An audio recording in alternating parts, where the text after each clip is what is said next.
Good evening and welcome to Fighting Patriot Football via YouTube on JohnCurtisPatriots.com. This year, John Curtis Christian School is celebrating 61 years of excellence and is continuing to build champions for life. Tonight's pregame is sponsored by Proud Yogi's Bears, Walter and Bill Sanchez, class of 1977, and younger brother Chris Sanchez, class of 1980. Proud Yogi's Bears, proud sponsors of Fighting Patriot Football. Alongside fellow John Curtis Christian alums Robbie Utzer, Gordon Hebert, Danny Wimpry, and I'm Kevin Fayard. Tonight, we're at the Shrine and Airline in Metairie, Louisiana for the second round of the Division I Select Playoff matchup between the John Curtis Christian Patriots and the St. Augustine Purple Knights. The Patriots are 7-2 on the season and are the number 6 seed. The Purple Knights are 4-7 on the season, and they are the number 22 seed. Last week, the Patriots had a bye, and the Purple Knights defeated McKinley by the score of 43-6. Danny, the Patriots ended the regular season on a very high note by beating Carr 41-7, which improved their playoff seed to the number 6 seed. But tonight's opponent is a very, very familiar foe in the St. Augustine Purple Knights. Your thoughts on tonight's ballgame? Well, I think we've developed this thing into a little bit of a rivalry over the last bunch of years that we've played. And you know as well as I do, playing St. Aug, it can always get a little crazy out there, not knowing where this game could go. We've played them down to the wire. They've beat us before. I played them back when I was playing, and they're always a tough opponent. They have athletes all over the field, so you never know what you're going to get. But I'll say, like we usually talk about, Kevin, is we have to be us. Take care of the football. Take care of us. Let's do what we let's just be who we are. Be who the coaches ask us to be each and every week. And if we take care of our business, take care of the football, play very hard, play very aggressive to start, we're going to be just fine. I'm looking forward to it. And this is, you talk about the three phases of the game, which are always evenly important: offense, defense, and special teams. Our defense has progressively gotten better throughout the season. Those guys are really flying around. I think we've added some depth throughout the season that has helped out tremendously at the linebacker position, the defensive line. The secondary has gotten better and better each game, I believe.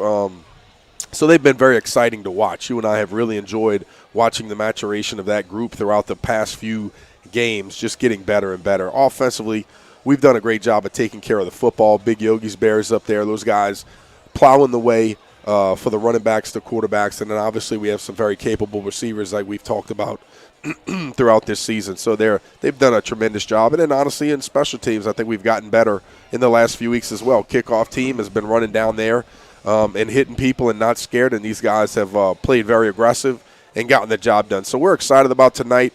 You just got to go out there and take care of business early. That's what it's all about. Like we said last week, go punch them in the mouth early and then put this game to rest. We did that last week against a great Carr team, and this week's going to be no different, Kevin. We got to go get after it and play our football game. Absolutely. What a great performance by the Patriots against Carr. I kind of, it's nice to have a bye week to get the bumps and bruises healed up. I kind of wish we could have kept playing just to keep the momentum rolling because, like you said, every time we play St. Aug, man, it's just a battle. Right. I mean, the team, St. Aug is so athletic and so talented that, whatever happens in the regular season, you can flush that. This is new season here. Yep. And, you win in advance, you lose, you go home. So, and it's always hard, as you know, to beat a team twice in a season as well. Well, I think the good thing for us right now is that we're playing our best ball, and that's exactly what you want in the playoff time, is to be going out there and be hitting on all cylinders. Everything is working for us. We're healthy. All of the starters are playing. They've gotten progressively better as the season's gone along. So I think we're in the right mode. If you get hot at the right time during the season, right as the playoffs start, then you're unstoppable. And I think hopefully that's where we are tonight. Hopefully that's where we've gotten to, and these kids believe just like we do. Again, we want to thank Proud Yogi's Bears, Walter and Bill and Chris Sanchez. Thank you guys for all your support. We appreciate you. Coach JT is in his 55th season coaching the Patriots. He has a record of 6-22, 79-6. The Patriots lead the all-time series with the Purple Knights 14-2. Of course, the last meeting was in October the 21st, and the Patriots won that game 36-26. We're going to pause for the playing of a national anthem.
Now, that was an national anthem played by the Colonial Regiment. If you guys want to interact with Danny and I during the live broadcast, feel free to send a text message to 504-259-7690. Again, 504-259-7690. Give us your name and location. We'd love to give you guys a shout out. The winner of tonight's ball game will play the winner of Catholic and John Ehret, and we'll travel to Baton Rouge next Friday, the day after Thanksgiving. So I wouldn't mind going to Baton Rouge next week. No doubt about it. And we, we played them well last year, and going to Baton Rouge and being in a hostile environment again is just more preparation for us later in the season throughout the playoffs. We don't mind that at all. Kevin, I want to give a special thanks to Shooting Star Ranch of Folsom. That's your buddy Steve Mintz and Kathy Mintz for supplying the Patriot Nation Men's Club. They're always doing some great tailgating. Tonight was no different. They did a great job, cooked some burgers, and I think they also used some of the meat, cooked some chili, and it was fantastic. So thank you to the Patriot Nation Men's Club for all that they do. Again, I also would like to say the event coming up, we want to always we're going to talk about this over the next few weeks, but the big extravaganza is coming up in January, Kevin. It's the 10th anniversary of the Patriot Nation Men's Club. And, of course, we're honoring Coach JT for being the all-time winningest football coach in history. That's Saturday, January 27th at 8 o'clock in the evening at the Alexander Room and Terrace on Ridge Lake Drive in Metairie. It's going to be a fantastic event. Please go to the Patriot Nation website to get your tickets. There are going to be no tickets sold at the event. You have to get them prior. So go to patriotnationmc.com to get your tickets. 300 available. They're not selling them. So please get them before the event. It's going to be sold out, and it's going to be a great time. So congratulations to Coach JT, of course, but also the men's club for being 10 years in the running when they said it was never going to be done. Absolutely, and it'll be a great time. All, as you were talking, there's a pretty cool tradition that St. Aug does. There's an older alum, met with one of the captains, and he had a sword and a shield, and the young man went up to him and knelt down, and he kind of knighted him, so to speak, and he grabbed the sword and the shield and went back to the team. So that's cool. Hey, let's toss it down to Gordon and Coach JT and the boys on the run through. Hey! Just when we send that locker room, take it personal. Let's go get him! Let's go get him, baby! And they come your Fighting Patriots at John Curtis Christian School. The Patriots will occupy the west sideline, wearing their white helmets, home blue jerseys, and white pants. St. Augustine is on the east side, wearing yellow helmets, white jerseys, and gray pants. And just bear with us. Very similar to Carr, where Carr had the dark jerseys and dark numbers. This time it's a white jersey, but it's got yellow numbers, but the border on the numbers isn't dark enough, so we may be a little delayed in identifying some of the Purple Knight players, but we'll do the best we can to identify those young men as they make plays throughout the game. Kevin, I'd like to give a special shout-out to the 3rd through, believe the 6th grade got announced before the game in pregame, and all of those young Patriots dedicating themselves and playing really, really hard throughout the season this year on the football team. And I'd also like to say, I believe that they all went undefeated, and that goes all the way up to 8th grade, from 3rd to 8th grade. So the entire elementary school to the junior high were undefeated in football this year for the young Patriots. So kudos to them. Congratulations. A lot of hard work down there happening, and I appreciate sometimes being able to go down there and help them out a little bit. It's just nice to see these young kids grow up and mature. I got my little guy Baylor and Madden here with me, and they were recognized before the game, and they've had an awesome time, and it's been fun to watch these guys grow all together. Absolutely. Give a quick shout out to Walter Eckert and family. Listen to us out in Los Angeles. We appreciate you. Thank you all for listening. The captains are at midfield doing the coin flip.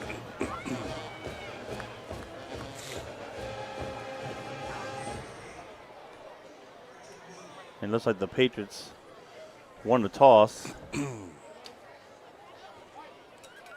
and has elected to receive. So St. Augustine will kick off left to right. The Patriots will be going from the south end zone to the north, and we're seconds away from getting this game started. Kevin, but really, how about the Shrine on Airline, man? It's been an awesome place to play. You know, it's funny, when we left our house today, I think I heard, we went a different way, but I think I heard the police escort Oh, come on. Traveling the whole way from school all the way to the Shrine, and, of course, we were going a different way, but it was just cool to be so close to the atmosphere of school, those guys being in the locker room and, of course, jumping on the bus.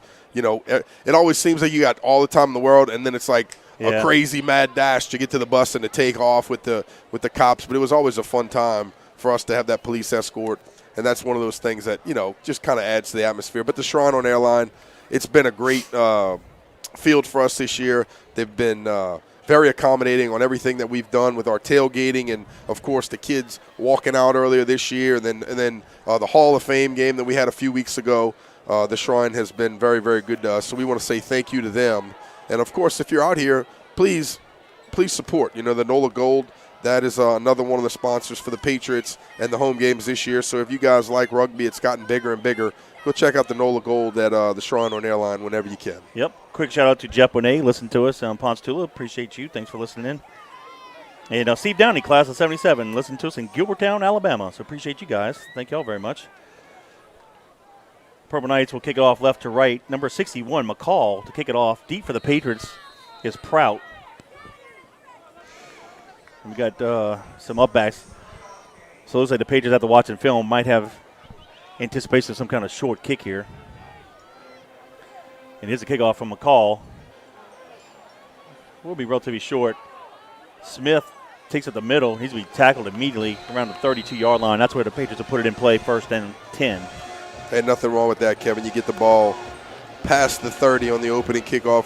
Pretty good field position for the Patriots offense.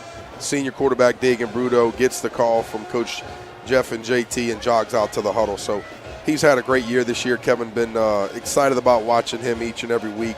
He's just gotten better and better. Of course, a couple weeks ago he hurt that ankle. You know, it's wanted to make sure that he was back and healthy, and he certainly is. Last week he had a great game. Officially, the ball is spotted at the 33-yard line. First and 10, ball in that right hash mark. Prout and Gabriel, the halfbacks. Bruno under center.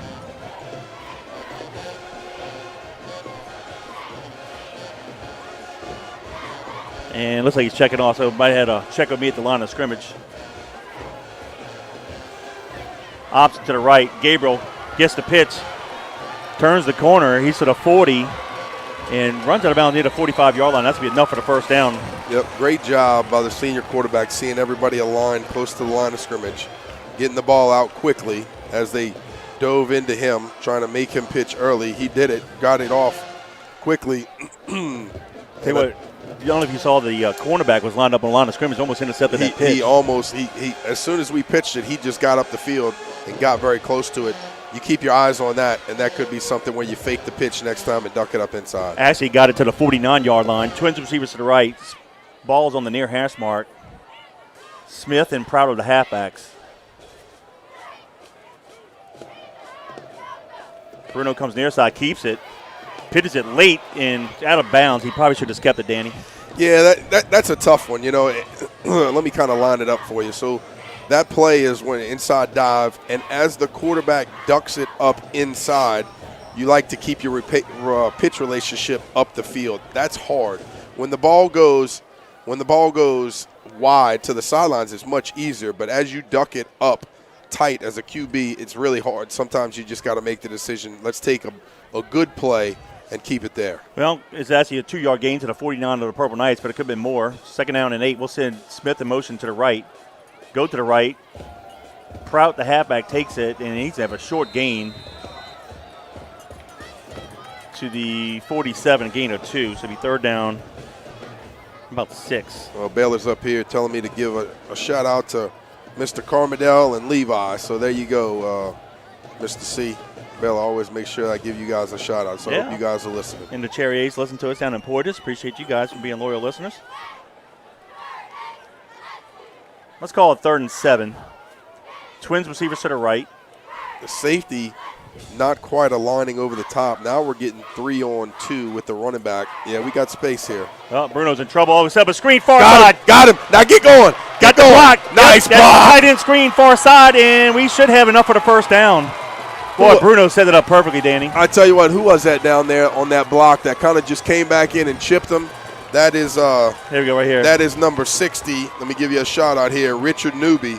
Great job by seeing it and then coming backside just to chip, kind of laid out, hit him in the chest, and did his job to be able to make that a much bigger play. Yep, JoJo got it down to the 35-yard line, 1st and 10, Patriots. You know, I really like the misdirection, though, Kevin. Feeling like they were out-leveraged outside. Get the ball. Get up on it. Ooh, we got lucky there. It looked like a hitch, but they said incomplete. Well, I really thought we had that to play before also, having, I'd call it 2 on 1.5 and then 3, out leveraging there 2 before, and we did a good job of having some misdirection and then throwing the screen backside. But I really think, you complete that early.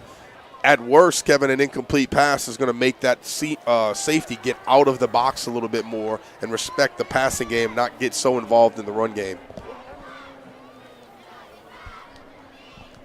Twins receivers to the right. We'll go option near side. Bruno keeps it. Maybe yard to the 32-yard line. It'll be 3rd down at about 9. Nice job again, Kevin, of just methodically moving the football. Being able to get down the field, just eat up some clock, run down this clock here in the first quarter, getting first downs, doing things like that. That's exactly what we want out of our first drive. I agree. 9:48 to go in the quarter. This is the opening drive of the ball game. Patriots are driving. 3rd down and 9. Slot to the right. We go quick pitch to Smith. Turns it inside and discredit the St. Augustine Purple Knights. 11 number 90. That's Stewart on the tackle. It'll be 4th down. Let's call it no gain there.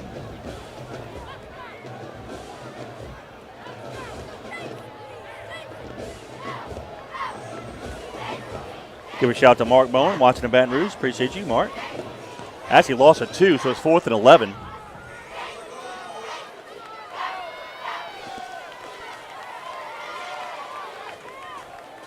Smith and Gabriel, the halfbacks.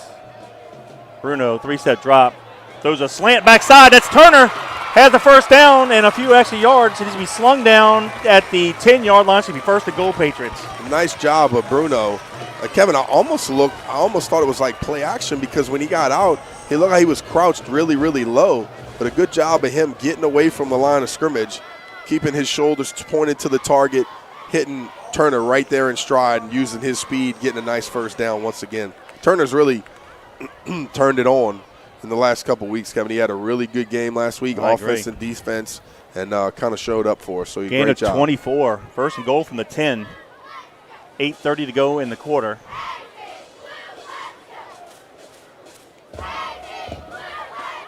Bruno comes near side, gives it to Prout, and he's going to get it to the 7. 2nd and goal. Quick shout out to Rick Weaver. Listen to us in Northeast Georgia. Appreciate you, buddy. Thanks for checking in.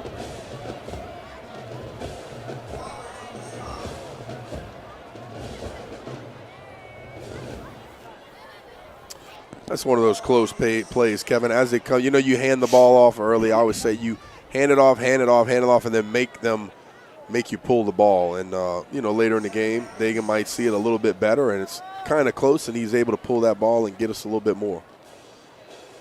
We'll send Turner motion across the formation to the right. We'll give it to Prout. Goes off the left side to the 5-yard line. It'll be 3rd and goal from the 5.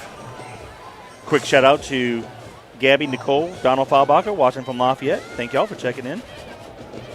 I'm guessing they're at softball, so good luck, Gabby. Of course, Connie, Linda, and Teresa and Kenwood. Thank you, ladies. Very loyal listeners. 7:17 to go in the quarter. This is the opening drive. 3rd and goal from the 5. Smith, the left side halfback. Gabriel, the right side. 2 tight split near side.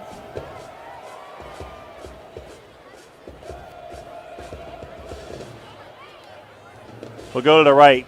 Bruno pitches it late to Smith, and he's going to score.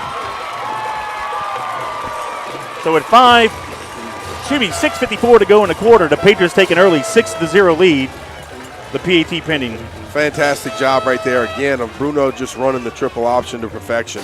We talked about it earlier, ducking it up inside. He did it there. He saw it, but his running back this time didn't have to go around somebody to keep the relationship. He was right there. He out-leveraged the defense by one guy, and they didn't have anybody for pitch back. Great job by the senior quarterback again, using all 3, the dive, the keep, and the pitch, and making it happen for 6 points.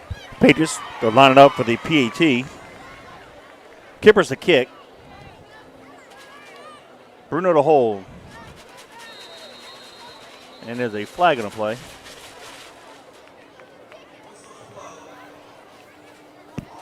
Offsides on them. Offside Okay. St. Aug. We'll probably just line up and kick it again.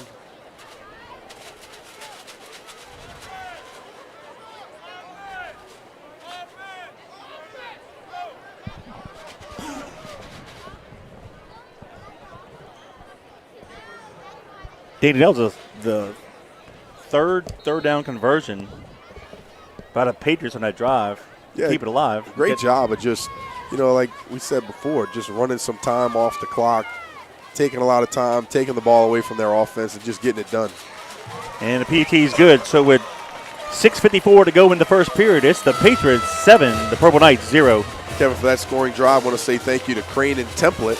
Go check them out. Get that zero balance for your wheels and tires with the Force Match Balancer. They specialize in wheel alignments on all type of vehicles, including raised or lowered vehicles. Go see them at 1913 Peters Road in Harvey. Of course, that's Patriot owned.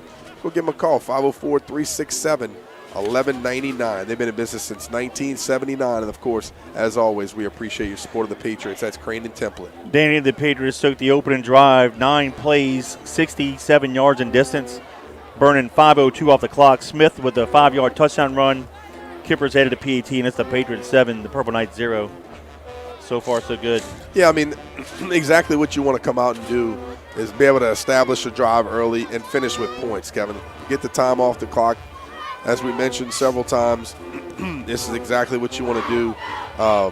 Get the ball and just march it down there and do your job. So great job early of putting points on the board and getting some momentum.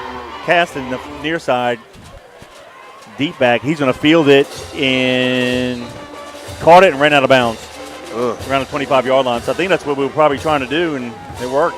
Yep, great job right there. Good position by the kickoff. And, if you're St. Aug's coach, of course, you got to give him an earful, just not letting it bounce and getting behind the ball. But fortunately for us, he kind of had to run and sprint to it, and it's almost one of those hard ones to judge, to have to get behind the ball after the bounce. And it could be a weird thing as it bounces into your shins, you know what I mean? Yeah. You kind of have to be behind the ball to be able to receive that. So I'm not upset that he did that, but great job by the kickoff team again. Yep. First and 10, Purple Knights from the 18-yard line. Quick shout out to Todd Dubio and the crew in San Jose, California. Thank you guys for checking in.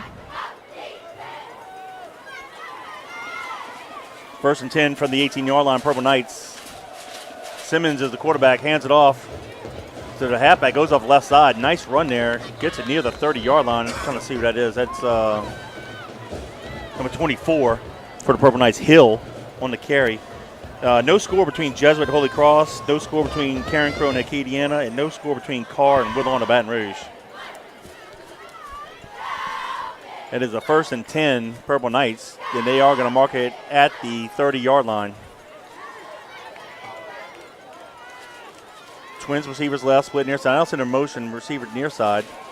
Hill takes a handoff, comes back near side. Holding, they better throw that. No, they didn't. Turner goodness. hits him, and it looks like Jeffrey Curtis finishing on a late flag on us. We hit the receiver out of bounds. Well, they're holding. I saw it. They're holding Jason Curtis. Jason Curtis on the end out here, something awful. You can see his jersey just getting pulled and not being able to get through it. He actually put his hands out like, I don't know. I saw it from up here. Yeah, but anyway. one of our defensive backs was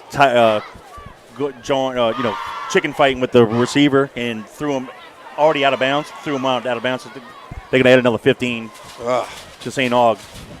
Watch the replay here. Bottom left of your screen here. They called it on St. Aug. Did they? Yep. Wow, we got lucky there because I saw our guy throw him down on the replay. But I think their guy might have had a hold of our guy's face mask, which could have been the call there first. And I think our guy kind of tried to get off of him. But anyway, I don't know. Well, we got lucky on that one. Well, they missed the holding call anyway. Yeah. So the line of scrimmage just moved back to, it's like the 24-yard line.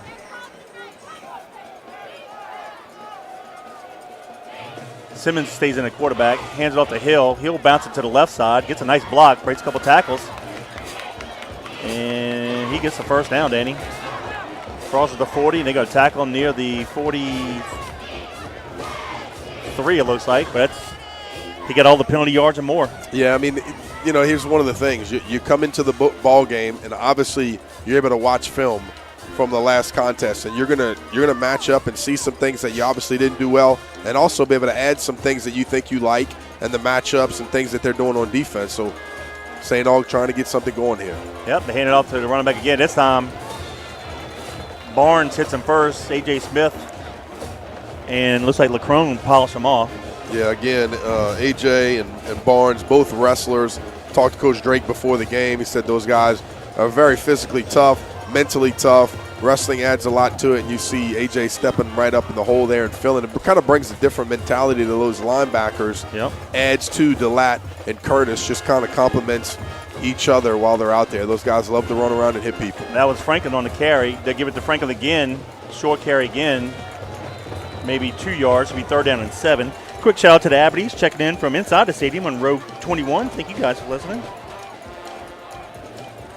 How about this? The Bennett's checking in from Frisco, Texas. Our very first videographer, Brian Bennett, checking in. There you go. What's up, big Brian? Appreciate you, Brian. Thanks for listening. 3rd and 7. They got to get it to the Patriot 42. Simmons rolls near side. Looks like a quarterback keeper all the way. Being chased. Good job, Jason. Curtis slings him down for a loss. It'll be 4th down. Great job, but Jason just keeping outside leverage, not allowing. He got pressure on pressure to the blocker, came upfield, met force with force, and then kept outside leverage the whole entire time. So a great job of him just knowing his position, fighting off of it, shedding the tackle, and then meeting him right in the face on the outside. Nice work. Kaheem Smith will go back to field the punt for the Patriots to punt it for the Purple Knights. Number 80. That's Whitley to punt it. Look like we got close. Kick. And we'll fair catch it at the 26-yard line. So with 4:29 to go in the quarter, the Patriots take it over. 1st and 10 from their own 26. A good job right there by Kaheem Smith, just fielding it and not allowing the ball to bounce, take a St. Aug bounce after the punt. So a good job of him just catching it, securing it, and give the offense the ball back on, what do you call it, a 27-yard line? 26. 26, and let's go to work, Big Blue. Scoring updates, Catholic 7, John Ehret 0. Captain Shree 3, Archbishop Rummel 0. And Tioga over St. Paul 7-0. And that's all we need to focus on right here. Bruno, handoff up the middle. Short gain. That is Prout to the 29, gain of 3. Another little different wrinkle there, Kevin. We had like a tight twins to the right. We kind of ran like a bubble motion up over the top, which is good. Just, you got to make the defense move when they're used to staying in the box, sitting in the box, attacking the run game. You either have to move them with motions or you have to throw the ball. A good job, offense coordinator Jeff Curtis, just mixing the look up for the defense, not allowing them to get stagnant. Twins to the right. Prout and Smith to the halfbacks. We'll send the receiver in motion near side. We'll come near side. Bruno keeps it, ducks it, and there you go. Way to run tough. Got the first down, but Danny got tripped up. He almost had a touchdown. Yep, he was close. Nice job. It was a great duck step again. I was worried about somebody falling on him right there, but a good job of Dagan Bruno with the outside duck step, and the guy just scraped a little bit too wide, and he was able to get up and inside of him for a nice first down gain by the senior QB. Yep, gain of 10 to the 39-yard line. 1st and 10 with 3:28 to go in the quarter. Twins to the right. Smith and Gabriel the halfbacks. Pump fake. And throws it deep to Turner. He caught it on the far sideline. Beautiful pitch and catch. Down to the Purple Knight 27-yard line. No, that was Tyler Mitchell. Yeah, Mitchell on the reception. Yep. Great job right there. Again, faked the inside little bubble, like the inside quick hitch, and then did a great job of letting it rip. And what I really like about that is Dagan threw the ball up and out and high, where the receiver could go see the ball and go accelerate to the football right over his outside shoulder. Perfect throw, great catch. Good execution by the Big Blue. 3:12 to go in the quarter, 1st and 10 Patriots. And Danny, that little combination has been sweet in recent weeks. Bruno to Mitchell. Well, we knew coming into this season that Bruno with Turner and Mitchell could be super dynamic. And it's a great job. Well, hold on here. Yeah, option near side. We're going to lose a couple yards. Kind of strung us out a little bit on that one. But we knew coming in that we had the ability to be a very dynamic offense with a big, experienced offensive line, a senior quarterback, very good running backs, and you know, I'll take our duo of receivers against anybody. The only thing is they don't get as many opportunities as a lot of other teams that throw the ball 30 times a game, but they're very dynamic. They could have explosive plays anytime you draw it up. So great job right there. Once again, just showing what we could do in the air. Loss of 5, back to the 30, so now it'll be 2nd down and 13. We'll go to the right. Pitches late to Smith. He catches it, tries to turn the corner. He breaks the tackle. Great job there. Cut it up, and Danny. Still going. He's going to have the 1st down. I thought he was tackled for a loss. He planted his foot and somehow got 13-plus yards. Great job by him. Great individual effort. And we ran that little bubble motion again from the slot receiver. Came across, and then he picked up another block. The blocker actually got away from the receiver a little bit, and then he he broke another tackle and just continued to push the pile. So a great individual effort there by Smith. A gain of 14 to the 16-yard line, 1st and 10 Patriots. 2 minutes to go. Bruno near side throws a quick out route to Xavier Brown, and he's going to be inside the 5-yard line. Should be 1st and goal. Kevin, you're seeing a little bit of our depth here on offense. Rotating guys in and out. Xavier Brown catching a pass, coming out of the ball game, continuing to keep guys fresh, and we got some weapons out there. I like the play calling right here from Jeff Curtis. I love it. Being able to get the ball in the air and just take what the defense gives you right now. Ball is at the 3-yard line. Gain of 13. Too tight, split top of the field.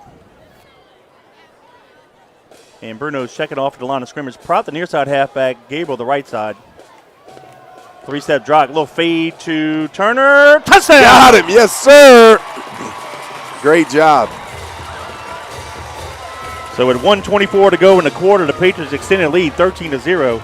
What I really like about it, Kevin, is if it's a check, like we mentioned, is that Bruno recognized the coverage, that it was one-on-one outside. Turner had some room to be able to work a cornerback one-on-one by himself, and he did a great job of making a move, working him with his feet, great release, and then Bruno putting a great ball on him deep to the back of the end zone and scoring once again. Great execution.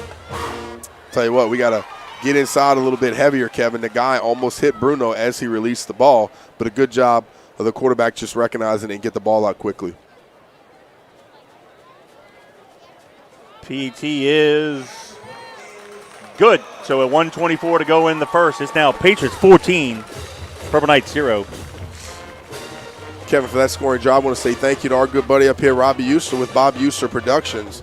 Each and every year he's been up here with us, and couldn't do it without him. So if you guys have anything that you need filmed or edited, give Robbie a call. It's 738-1447, 738-1447. Wedding, party, any event you got going on, give him a call.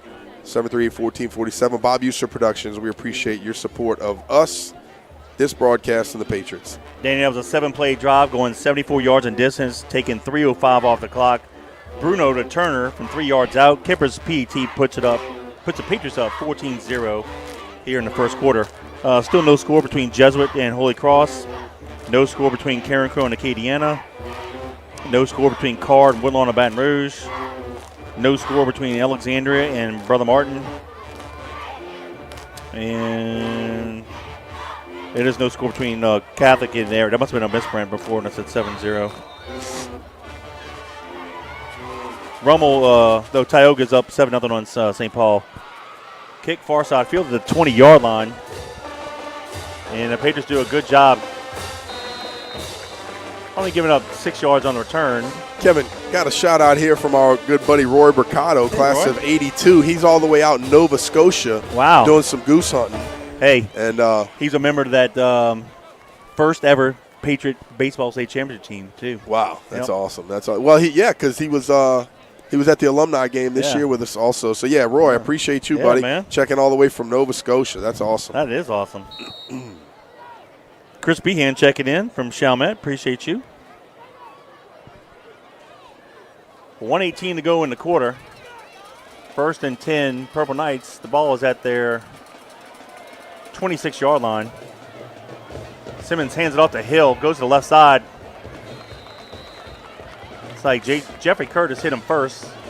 Barnes fell on top of him. Short gain. Got a shout out from Rodney Guggenheim. Kevin, want to say congratulations to Colin. Yeah. They played last night, and of course he said it's off to the deer camp now. But Nichols went undefeated in the Southland Conference and going on to the playoffs next week. So good luck to those guys. Luke and Jake Charpentier checking in from Stuttgart, Arkansas. Opening day Ducks up there tomorrow, so good luck to you guys. Stack trips near side, split top of the field. Simmons under pressure. Fires a pass deep over the middle, has a guy, and Danny Yeah, they got behind us. just about a step away from that being a touchdown. Incomplete pass. But good luck to you guys, man. I've been going up to DeWitt, which isn't too far from Stuttgart, so we'll have to, Danny and I, to make a trip up there with you guys one day. Yeah, that's fantastic. Dolores Sellers said 622 going for 623. The fan club down in Barataria. Go get them, Patriots. Yeah, the Barataria Patriots. Thank you all for checking in. 35 seconds to go in the quarter. 3rd down and 9. Purple Knights shift 3 receivers to the left now. 1 on the bottom of the field, near side. Simmons looks to his left under pressure. Oh, and he ran into the sack. Drake got him. Great job. Just getting after the QB. Staying after it. Pressure from the defensive front. Those guys just believing in it. 3rd down, coming up with a big stop. Reminds me of an old man like Ronnie Renazza, baby, back in the day. Giving me a shout out. He said, Danny, sorry you're under the weather, but I know you'll tough it out. Let's go Patriots. I didn't know you could tell, Mr. Ronnie. I guess my voice is. Yeah, the pressure came up from the right and in the middle. Forced Simmons to roll to his left. When he rolled over, he ran right into Drake. And that's going to wrap up the first quarter of play. So at the 1 quarter of play, it's the John Curtis Christian Patriots 14 to St. Augustine Purple Knights 0. Got another shout out from Noe and Trish Dorado. Appreciate them. They said they're relaxing, listening to our Patriots. Nice. Let's go. And then my boy said, Chris Bergeron, his son, future Patriot. He said, we're waiting over here for our favorite color commentator to give us a shout out. That's Layla. And of course, Chris, Tyler, and Miss Alex. Appreciate you guys always being faithful fans. Also, James Justice, class of 77, checking in from Marrero. Appreciate you. Again, if you want to interact with Danny and I during the live broadcast, text us to 504-259-7690. Love to hear from you. We'll flip the field, so now St. Aug will be punting right to left. So, Danny, we had the ball twice in the first quarter, scored touchdowns. Yep. Defense playing well. You got to like our Yeah, I mean, no hangover from the win 2 weeks ago. exactly. And it's exactly what you want from the Patriots coming out here and dominating thus far. And then we have to make sure that we say that thus far. We've got to keep the pedal to the metal and keep rocking and rolling. But the defense is playing very well, getting after them. They're taking some time off the clock as well, but the Patriots are finishing it off, causing them to punt. Whitley in the end zone. Let's see if we can block it. Oh! Goodness, so How close. did we miss that? Shanked. Look at this. He shanked it. It's going to Maybe go out of bounds at the 25-yard. Maybe Maybe Frankie we got a hold of it. He might have got it. Maybe we got a hold of it because that was close. Frankie Masco got in there.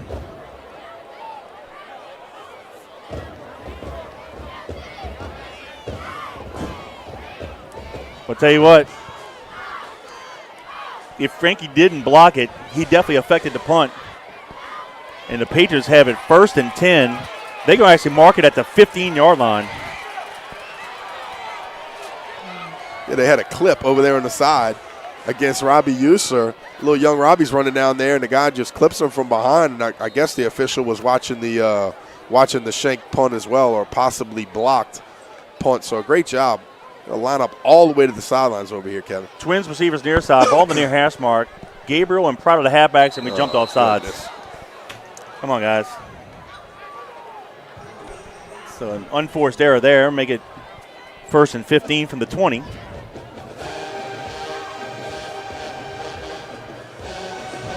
Yeah, sometimes we forget they're young.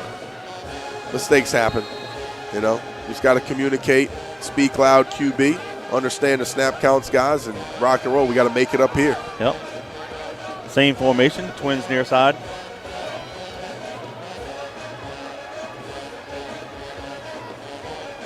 We'll go to the left. Bruno keeps it and almost gets the penalty yard back to the 16-yard line. He's done a good job of just having a nice duck step, even going to the left, putting that back foot in the ground and getting vertical. You know, no lost yardage from the QB. Everything positive. Rummel takes a 6-3 lead over Captain Shreve. Catholic is up 7-0 over Errett and Ash. Alexander Senior High is up on Brother Martin 3-0. And Holy Cross is up 7-0 over Jesuit. 2nd and 11. Little quick pitch. Oh, a little RPO action. Yep, to Prout, and Prout is going to score from 16 yards out. And a little scuff on the backfield here.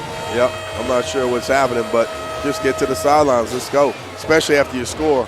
Great job, guys. I don't know if they ripped one of our guys' face mask off or what happened, but he continued to play, and a great job. Good job of blocking downfield. Good job by Prout getting outside, and I tell you what, we set that up real nice there, Kevin. Just continuing to change the formations from Jeff Curtis, changing the motions, doing different things that people haven't seen from us before, and a good job by Deegan Bruno just understanding what to do, pulling it out, and getting it out there quickly, and getting the ball in the end zone.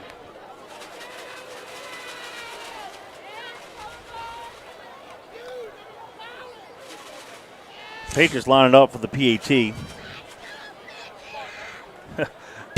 I'll tell you why I'm chuckling in a second. Snap, place, kick is up. And it's good. So with 11:07 to go in the half, it's now Patriots 21, Purple Knights 0. So we started at the 15-yard line, went backwards with the penalty, got 4 more back to the 16. So the drive is technically only 15 yard, but we went 16 on the play. Oof. That's right. Hey, 2-play drive, though. Only burned 46 seconds off the clock.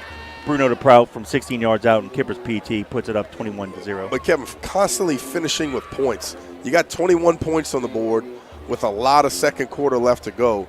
Very efficient from the Patriots. The defense is playing lights out, doing a fantastic job, giving the offense the ball back, and they're finishing with the big points, the precious points here in the playoffs. So couldn't be happier thus far.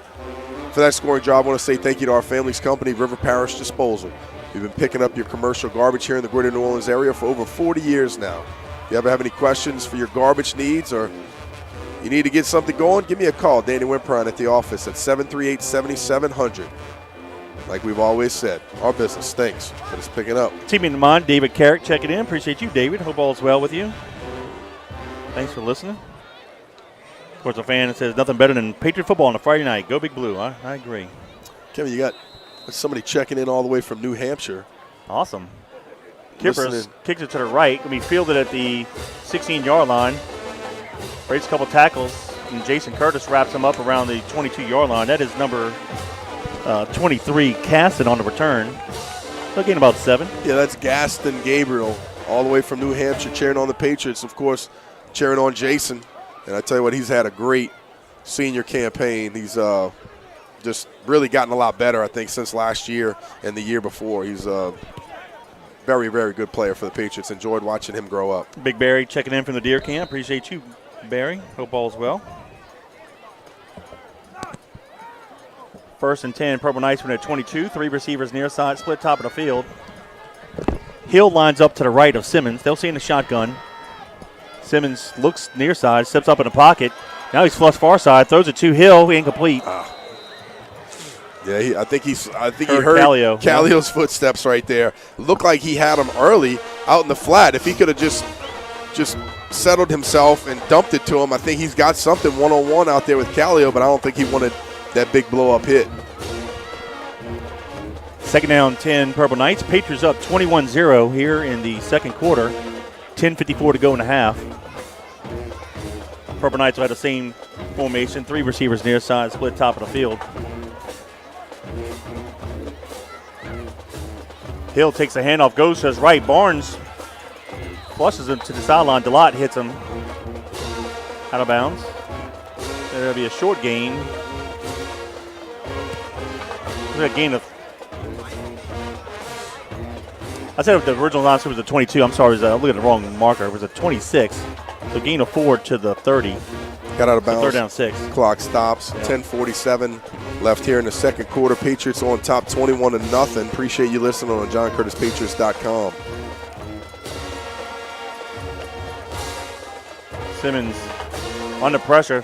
Throws it deep over the middle and incomplete pass. I'll tell you what, we had very good pressure up the middle from the linebackers, getting tight to the line of scrimmage, getting up there and getting in his face. He looked like he was forced to throw it probably a step too early. He'd like to step into that one and put a little bit more air under it. Looked like DeLotte made a great move right there. We had some pressure from Drake on the outside. A good job from that great group up front getting to him. Kevin Kelly, Rebecca, Maddox watching the Patriots from Harahan. Appreciate them long songs. Appreciate you guys. Of course, Miss Betty, Mr. Vernon, they're driving back to Phoenix. Low snap. Punter's going to take off and run. Oh, my goodness. He's got the first down and more. Very athletic Whitley here.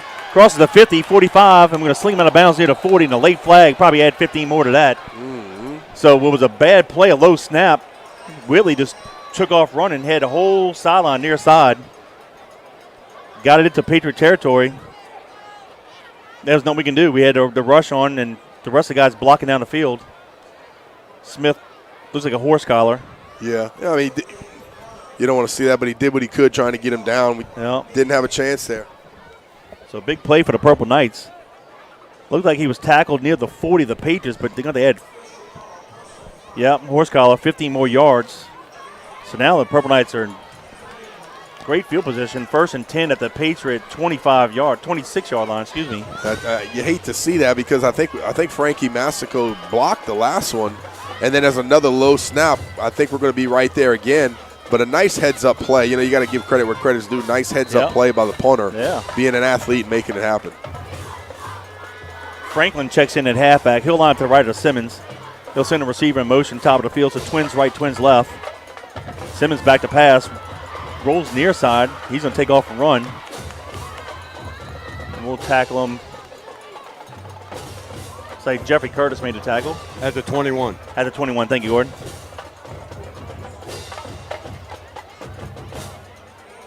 Hey, my sister Wendy, brother-in-law Eric, and my nephew Austin checking in from Plano. Appreciate you guys. There you go. Gary Greaves checking in, number 26 from the ATL. Appreciate you, Gary. 10:08 to go in the half. Franklin, short game, but Barnes wraps him up. Maybe a gain of 1.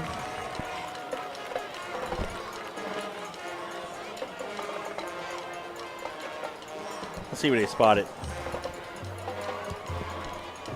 At the 19. 3rd and 3. Officially. Hill checks back in at running back. He'll line up to the left of Simmons. Now he'll move to the right. Purple Knights have 3 receivers to the right, 1 to the left.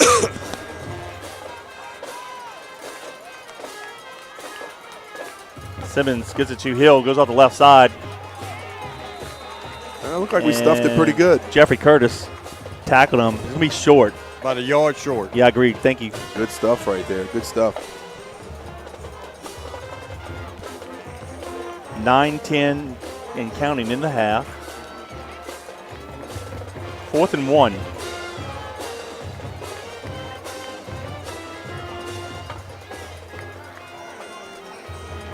All right, they got some big, heavy hitters in the backfield, Danny. They'll give it to number 30 at the middle, and he's going to get the first down. He's a horse.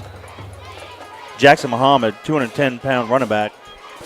But he had a couple big blockers in the backfield with him. Yeah, they just came. Little power play up the middle. Yep, one of them come right down the middle on you.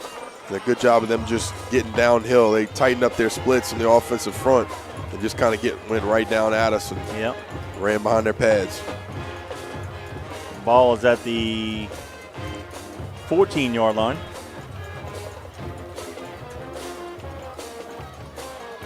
Three receivers to the left, one to the right. Simmons back to pass, looks to the right, fires it. It's going to be caught by Jackson. Nice catch. And Brown pushes him out of bounds. Good job of him just stretching out his arms, catching it with his fingertips.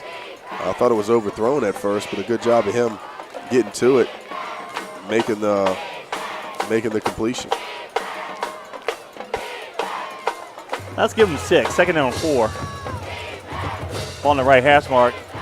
Little play extra pass over the near side. Oh, in and out of the hands. The big tight end was open. It'll be third down. Yeah, tight end was definitely open, Kevin. I'm not sure we had a little miscommunication there, but looked like we didn't have coverage down the middle of the field. Danny, the tight end, number 9, Khalees. He's the big 6'5", 235-pound tight end. They got him involved late in the game against us in October, and he scored a couple touchdowns. Yep. He kind of just boxed us out and bodied us. Now they'll send a receiver in motion back out near side. They'll give it to Davis, comes near side, and he just hit inside the line of scrimmage, and he scores.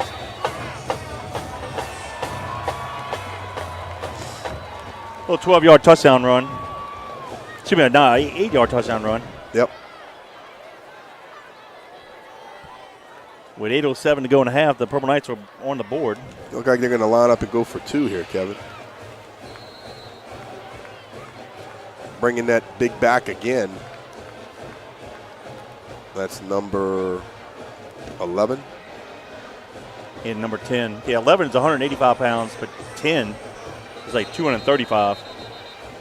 And I believe the Patriots called timeout. They do. So with 8:07 to go in the half, timeout charge of the Patriots. This is the Patriots 21, the St. Aug Purple Knights 6 with the 2-point try coming after the timeout break. Yeah, number 11, Jaquin Washington. He's a middle linebacker, 5'10", 185 pounds. He looks a lot stockier than that to me, but, they're getting who they want in the game here for the 2-point conversion. Not sure why they'd go for that so early in the game. Well, maybe kicking's not really all that good, but it could be. I mean, the Patriots had great defense here, had them pinned down deep. Went for the block on a low snap, but credit Whitley, the punter. He took off and ran for, 40-something plus yards, got the horse collar 50 more yards, and the Purple Knights put a nice little drive together and scored 6. Yep. Quick shout-out to Doug Hoffman checking in. Appreciate you, Doug. What's up, Big Doug? My boy. He always, like I say, he always comes in my office. We chit-chat a little bit about Curtis football. Talked to him, I think it was this morning a little bit we talked, and nice to have him always coming to talk to me. Mike O'Brien checking in. Thank you, Mike. Always good to hear from you. The Bordelons checking in from the hunting camp. All right, here's the 2-point try. Simmons going to roll out to his right, under pressure, and he flips it to the big boy in the end zone. He got it. Good individual effort. That's number 10. There. Harris on the reception. Great effort right there of the quarterback, just stretching it out, continuing to run and keep that thing alive. He just continued to press outside until everybody just kind of fell back into him upfield to try to make a tackle, and then, of course, the big boy just became open in the back there. Yeah, but Danny, that big boy, Cornell Harris, he's a defensive lineman, 6'2", 285, so very athletic. Got the 2-point play, so now with 8:07 to go in the half, Patriots 21, Purple Knights 8. Oh, I got a shout-out from Johnny Tedesco and Holly Hoffman. They're watching in the hospital from in Houma. Okay. Josh just had his baby boy today. Oh, nice. Another future Patriot. Go Big Blue. So, Josh, Jackie, God bless you guys. Very proud of y'all, and welcome in that, what do you say, baby girl? What, a boy, girl? No, little boy. Yeah, baby boy. So, congratulations, and God bless the little boy. McCall to kick it off for the Purple Knights going right to left. Pratt will be the lone Patriot deep. We got a bunch of guys mid-range. Holy Cross still up 7-0 over the Jesuit. No score between Acadiana and Carencro. And so far, no score reported between Carr and Woodlawn. Go ahead, hit it full speed. Yep, that's going to be Smith on the carry. He gets it to Now, Kevin, the only 33-yard line. Go ahead. The only thing that I didn't like that Smith did there is he caught it in the back pedal. If you're going to have to back pedal, the guy behind you could probably field it. If you have somebody deeper than he did. He had somebody deeper than him that could come forward to the football instead of backpedaling, catching it, and then trying to get your momentum going forward again. You know, we mentioned this is a rematch from a district game. Also, Jesuit Holy Cross is a rematch. Carencro and Acadiana is also a rematch. All district foes played earlier this year. The way this goofy playoff system is. Got Brian Parker giving us a shout out all the way from Nashville. Appreciate it. Nice. Patriots had the ball 1st and 10 from the 33. Twins receivers near side.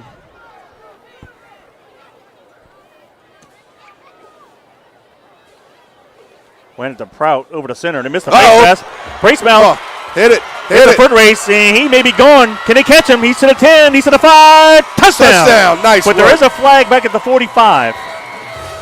Not sure here. That might be the missed face mask. Let's see.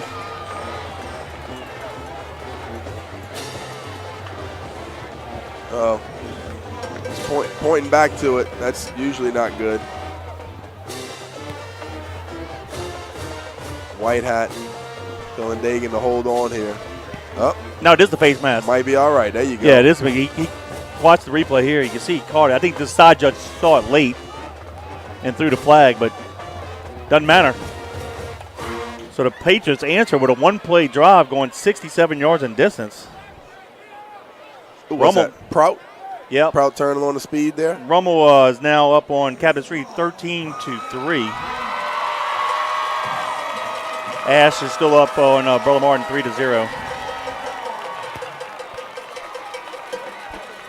So with 7:49 to go in a half, Patriots had 6 more with the PAT pending. I think Dagan was maybe trying to see if we wanted to go for 2 and assess it on the extra point. It's going to be assessed on the kickoff. But a good job right there again. Just big hole for the offensive line opened up, and Prout just hit that thing really quick and got vertical, and they couldn't catch him. Great job again by the offense making it happen. Patriots line up for the PAT. Kipper's a kick. A little Reggie Johnson to hold. And St. Aug jumped off sides near side. Kevin, for that scoring drive, I want to say thank you to our good buddy Jeff Arsmith. And Jeff's always here with the Patriot Nation Men's Club. But, of course, he and Lisa with Moe's Pizza. We appreciate their support constantly for the Patriots. Go give them a call, 341-9650 if you want the best pizza in town. Check them out at 1112 Avenue H in West Wego. Or go to the website at moespizzanola.com. That's Moe's Pizza. We appreciate your support of the Patriots. But you know today's Friday, so roast beef po' boy on the muffalata bread. We'll take that, my brother. Anytime. Got to go get a pregame there one day on a Friday. Yeah, you're right. All right, here's the PAT attempt. Snap. Plays kick is up. And it's good. It's a late flag. So with 7:49 to go in the half, it's now Patriots 28, Purple Knights 8. Quick shout out to Ms. Beverly Pugler, grandmother of Francesca Pugler, checking in from LaPlace. Thank you. Dan is a one-play drive, 67 yards in distance, only taking 12 seconds off the clock. Prout with the 67-yard touchdown run, and Kipper's PT makes the Patriots 28-8 over the Purple Knights. Looked like St. Aug may have kind of get a little hands to the face inside there, or did it late and tried to plead his case with the official. I'm not sure what they're going to call. They're still huddled up here, but here goes the call. Yep, personal foul on Aug. I guess they're going to assess that on the kickoff as well. I think we might be kicking off on the 35, huh? on their 35. Yeah. But yeah, great job of and I will say this: great job by our guys sometimes just keeping your composure. none of that crap after the whistle even matters, Right. right? It's the play's over with. Do your talking between the whistle. So when that happens, just, hey, chalk it up, take a number and say, I'm gonna come get you next play. Hey, cheering loud from Harvey. Logan's Nana and Pop. Go Big Blue. Thank you very much. I'll tell you what, Logan's been doing really well this year. Thank you all for being loyal listeners. Mom Sue Fayard checking in from Plano. Love you, Mom. Thank you for being a loyal listener as well. Got the whole family tree up in Plano listening tonight. Yep. What's up, Miss Sue? Give a shout out to Miss Latricia Callio checking in from Florida. Thank you very much.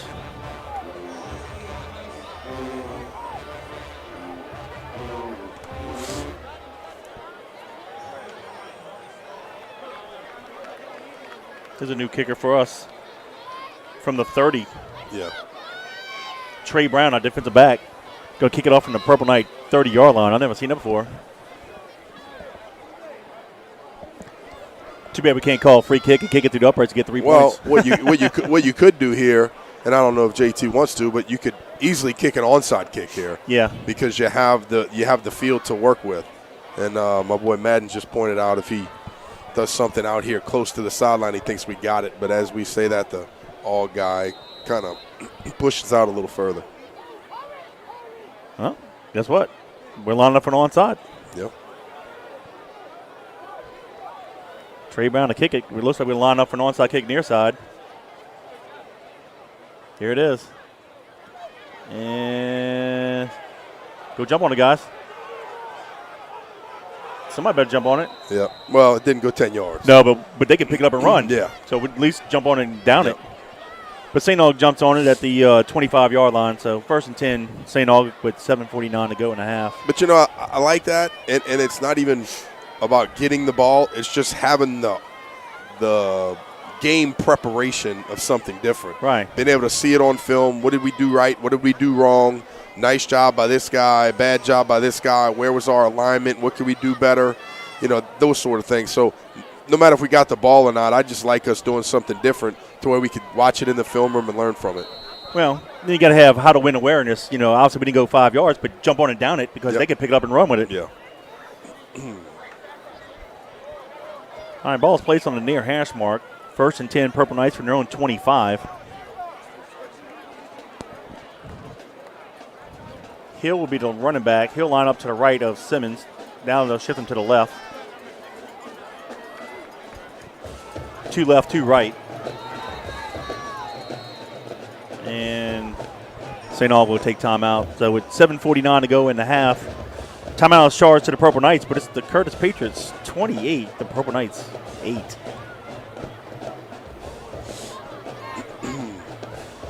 Not bad so far, Kevin. 28-8. We appreciate you guys listening to us live on JohnCurtisPatriots.com. The second quarter seems like it's been forever. The first quarter kind of flew by, it seemed like. But the Patriots still have some very good momentum here. St. Aug did a good job on their last drive, getting some points on the board after a big punt, I guess you call it punt mistake, but capitalizing off of it and getting the job done offensively. But the defense has to go ahead and shut them down here and get the offense the ball back before half to recapture that momentum. Give a shout out to Kerry Mocklin, class of 94, checking in. Says, go Big Blue. Thank you for listening, Kerry. All right, Purple Knights back on the field here. Hill will line up to the right of Simmons now. They'll send Calise in motion top of the field. Simmons looks to his right. Throws it to Khalid. Big old tight end. Catches it down the far sideline. Callio and Brown run him out of bounds. Gain of about 8. 2nd down and 2. A good job of getting to him. But St. Aug's got to do a little bit more of that, Kevin. Take what the defense gives you. Just flip the ball out. Allow your big boys to be able to make some plays, pick up first downs.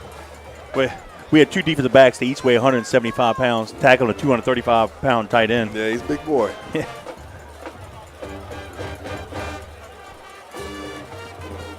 Ball on the right hash mark. Quarterback keeper all the way. Simmons just tucks it and runs. And Jason Curtis with a tackle for a loss. Back to the 28-yard line.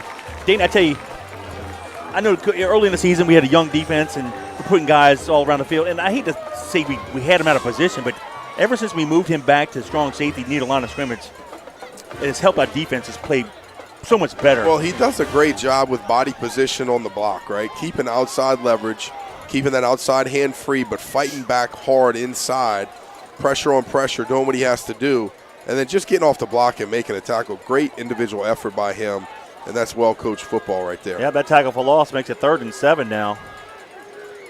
Low snap. Simmons under pressure, fires a pass deep, and it's going to be incomplete. There's a late flag. No, we got it. Intercepted, excuse me. On the far sideline, that's going to be Trey Brown, but there's a flag. Yeah, that's my boy there.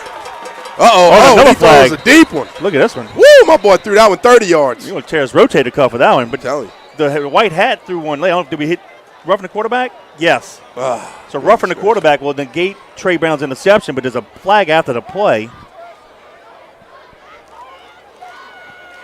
That might be on us, too. Looks like Barnes hit the quarterback in the face. I saw after he threw it. I couldn't see it, but it looked like I saw one of the the pants for the Purple Knights doing a little flip in the middle of the field at the end of the replay. So let's see. Right here. Yeah. So it looks like we might have hit some. And guys, listen, I know you get caught up in the momentum of the game and things going on, but just let that lie. It's nowhere around the football. You know, I know that when there's an interception, you want to try to go pick somebody off and go hit them, get to the quarterback, and do that sort of thing. But don't make silly mistakes. Hey, let's give a shout out to fellow Patriot and recent Hall of Fame inductee Jonathan Wells checking in from home, Houston. So good to hear from you, Jonathan. What's up, Thundercat? It's my dog right there. Classmate of mine, Derek, and his lovely daughter Evie checking in from the North Shore. Thanks, Derek.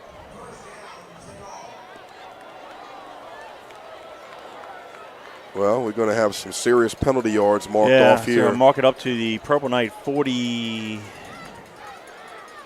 Yeah. So 1st and 10, St. Aug. But you know what? 6:46 to go in the half. Go ahead, Danny. Nice job right there by Trey running to the football, getting to it. And you see as the football was thrown, it looked like the St. Aug receiver kind of gave up. And Mike Turner and Trey Brown exploded to the football, and he was able to run underneath it and make a great play. Looked like a receiver on that one. Gray's the new running back. Takes a handoff, goes up the middle. Maybe put Trey on offense, let him catch the ball a little bit. Yeah, you're right. Nah, I'm joking. I know he's going to like that one, though. Yeah, Coach. Come on. The two linebackers for the Patriots, Smith and Curtis, with a tackle. That's another one, too. A.J. Smith, once we moved him back to defense from running back and then moved him to linebacker. 2 weeks ago, Delott, Curtis, and Smith, and the 3 linebackers again tonight are doing a great job. Yep. Oh, little pitching catch here, caught. Receivers running all over the field, comes near side in Patriot territory. Can be tackled near the Patriot 35-yard line. That is, give me a second, let me try to identify that receiver. That's Jackson, number 5. He's their best receiver. So with 5:50 to go in the half, the Purple Knights putting together a nice little drive here. 1st and 10 at the Patriot 34 to be exact.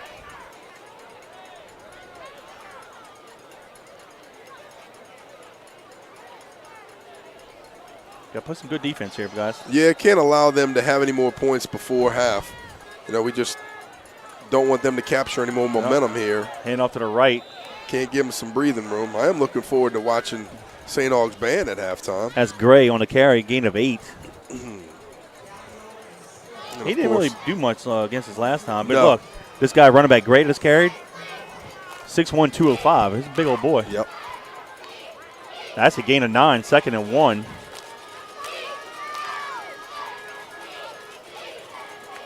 Ball on the right hash mark. They'll give it to Gray again. Comes near side. He'll have the first down. Jeffrey Curtis made a tackle, but 1st and 10 at the Patriot 23 with 5 minutes to go in the half. Yeah, we got 5 minutes and counting here. Patriots on top 28-8.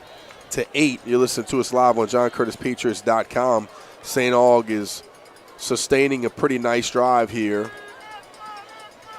thus far. Yep, 3 receivers to right, 1 near side. 1st and 10 from the 23 of the Patriots. Fake handoff to Gray. Simmons rolls to his right. Jackson with the catch. He steps out of bounds at the 18-yard line. Gain of 5, second and 5. 4:35 to go in the half. Got some good-looking receivers, tight ends. Some big guys out there. Yep, Brian Serpola checking in from the North Shore. Good to hear from you, Brian. What's up, Brian?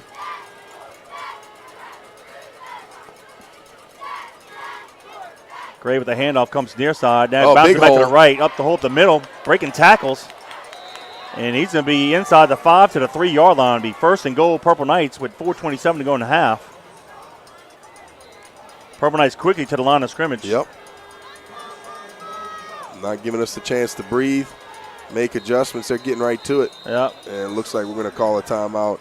Wise decision right there. Settle them down, capture this momentum back, talk to the defense, give them a little break, give them a little water, let them come back ready to rock and roll. Yep, timeout charge to the Patriots with 4:18 to go in the half. Patriots 28, Purple Knights 8. Kevin, while we got a little break, talk to me about where the brackets lining up, who we could possibly see here in the next couple of weeks. Yeah. And then maybe who's on the other side that we want to see again. I'll say that. We'll start to the bottom half of the bracket, which is what our side is. Right now, Catholic is playing John Ehret in Baton Rouge. Of course, the Patriots are playing the Purple Knights here in Metairie.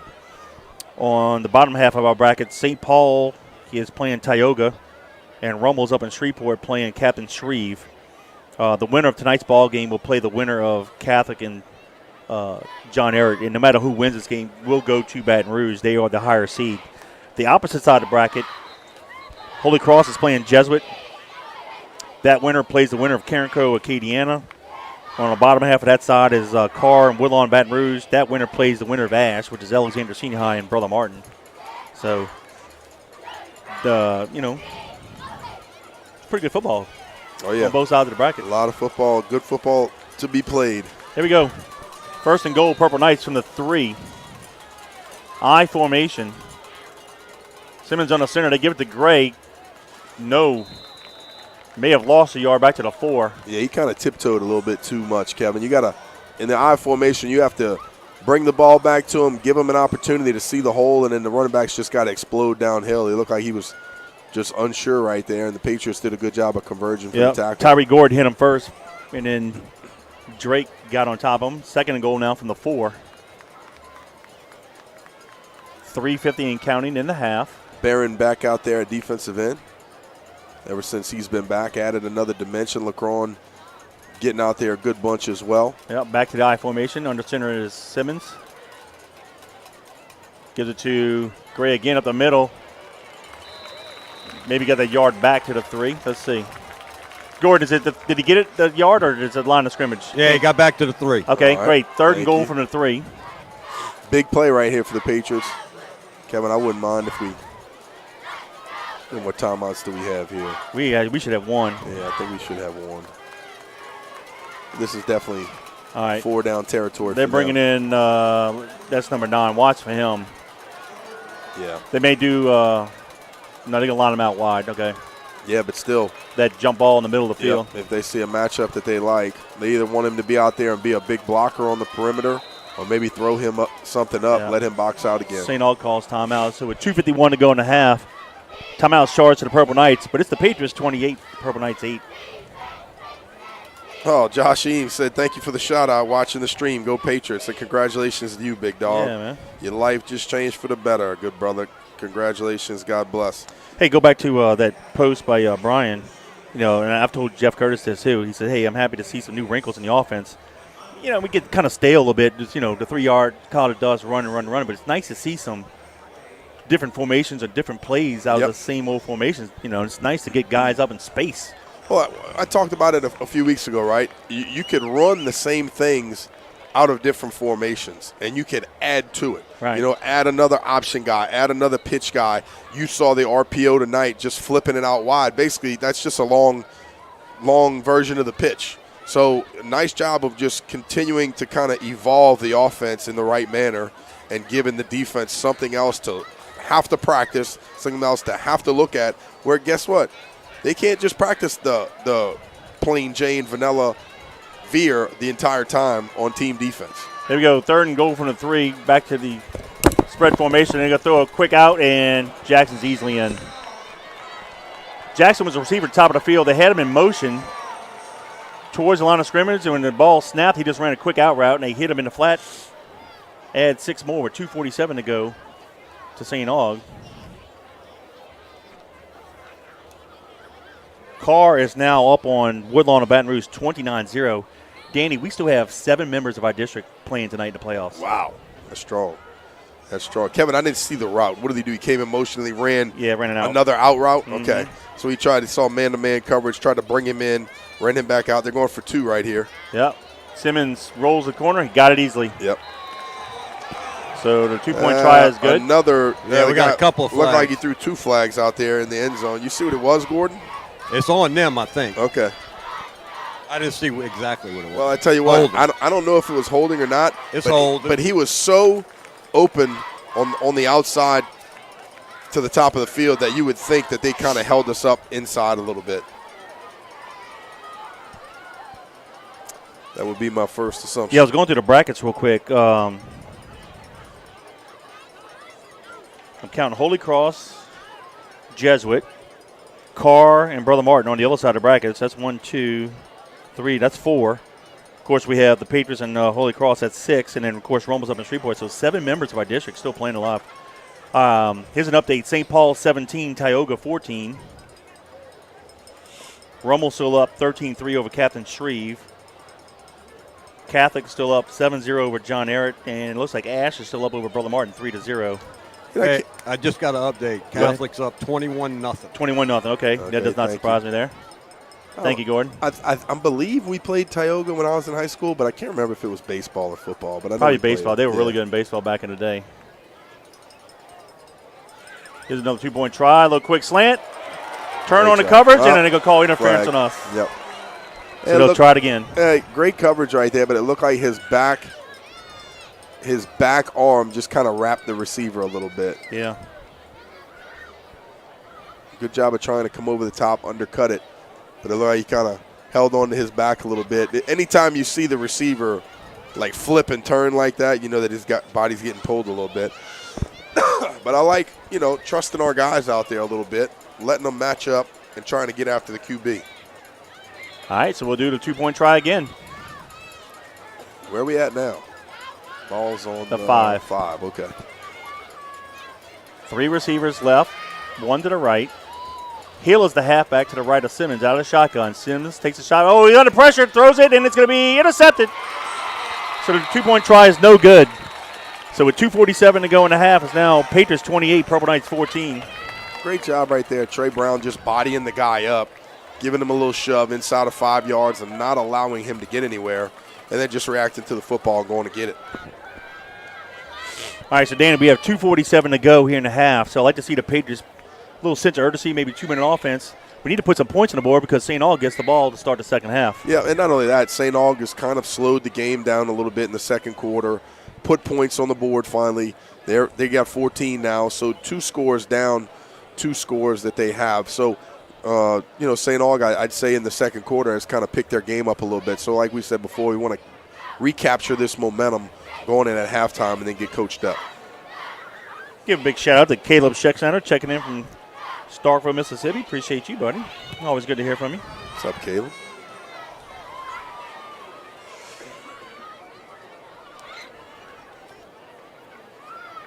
All right, St. Aug will kick it off. It'll be McCall to kick it. He's been kicking kind of short. We got some good returners, intermediate returners. And we call a fair catch. That's okay. I'm good with that. Yeah, we'll take it. At the 33-yard line, that was Juan Washington. Be safe. Well, Brian Parker said mention my name before each drive and magic happens. So there you go, Brian. There you go. Let's see what you got. Let's go offense. Going to march out our senior QB again. Go back to work. We got 2:46 left here in the second quarter. Patriots on top 28-14. Been a pretty exciting football game so far for the Patriots. And St. Aug's trying to tick back into the game a little bit. Scratch, claw, and fight for everything, and we wouldn't expect anything different. Yep, ball at the 33-yard line. That's the third time we started at the 33. Press coverage outside. Yep, twins to the left. Bruno rolls that way, fires out in the flat. That's Prout. Has it to 40, 45, 50. And running out of bounds near the 44 Yeah. of St. Aug. It'll be first down. You could throw the flag on that, too, out of bounds. Give a shout-out to Doug Carter. Also another fellow Patriot and teammate of mine, Brian Clussy. So he says he and Seth, class of 23, they're rolling on the river. If you guys don't know, Brian's also the pilot of the Creole Queen. Oh, really? Yeah. That's cool. Of course, give a shout-out to Kathy and Stephen Mintz. Listen to us. They were our tailgate sponsors. Thank you very much. Yeah, that was great. Thank you guys very much. Ball at the St. Aug 43-yard line. Bruno looks near side, throws a fade route. Turner has a guy beat, and incomplete. Just missed him. I tell you what, Mike can run. He's one of the fastest guys that you'll find in the state, but just a little bit too much. But I really like what we did there, throwing the ball, getting it up there, letting the receiver explode to the football, but just a little bit too much. But I like the matchup. Go get it. Classmate, teammate of mine, Jeff Conscien, checking in. Appreciate you, buddy. Got a fan checking in from Brazil. Wow. Rooting for the Patriots. Appreciate you. Handoff is to Smith. Short gain. We'll see what we get here on third down, Kevin, and that'll dictate what we do with the clock for the remainder. You got 2:15 left here, and counting St. Aug looks like they're going to take a timeout with 2:13 left, try to preserve a little bit. Maybe they can get the ball after a punt, but I'm all for trying to get a first down here and continuing to milk the clock and maybe finishing with some points. And again, how many times this year have we lined up for a field goal? One. Not a lot, right? One, you say? Yeah. Sounds good to me. But I don't mind driving down the field a little bit more, milking the clock a little bit, and then just lining up to get a field goal. You know, you never know semifinals, finals, state, in the ship if you're going to have to go for it and depend on kippers to say, you know what, we know that you could put it through because you've done it before. You've done it all year on an extra point, so let's line it up and act like we've been here before. No, teammate of mine, AJ Phillip, checking in from Wagaman. Appreciate you, buddy. What's up, AJ?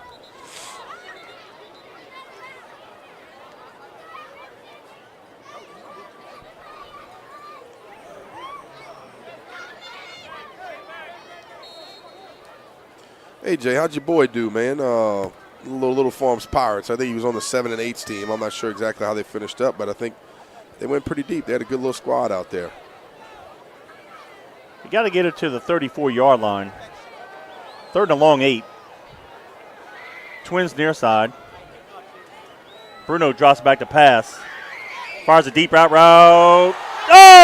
And it's intercepted. And it's picked. It was almost intercepted. Mike, he caught it. We caught it. Oh, we caught it. I would say it was almost intercepted. And then Turner looked like he missed it, and the St. Aug guy tipped it back into him.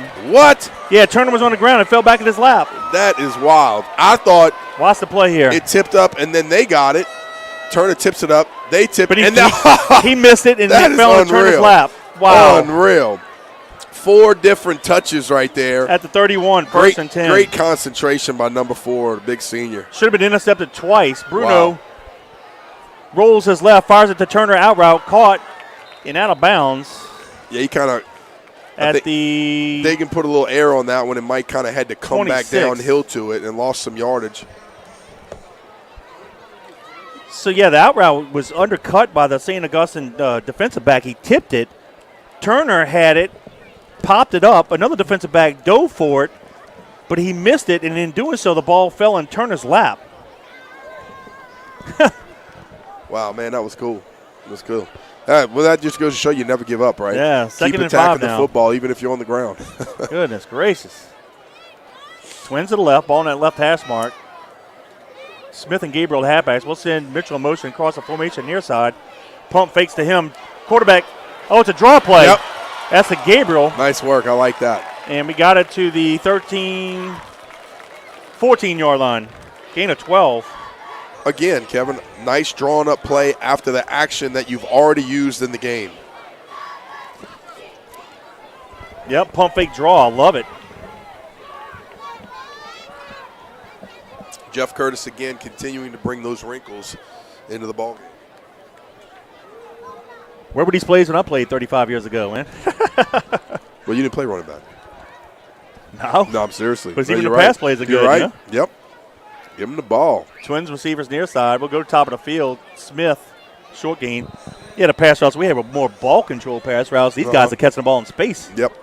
Giving it to them, letting them get in space. And, you have some dominant receivers. We talked about it all year. These guys can get out and catch the football. And even Lil Fagan, the tight end, he got a screen earlier, rumbling, bumbling, and stumbling down the field. And I like being able to move people around and give the ball to a lot of different people. Yep. You can't be as successful when you're just handing the ball to the same two guys on offense. Wins near side, roll near side, throws it to Gabriel near side. He's to the 10, he's to the 5.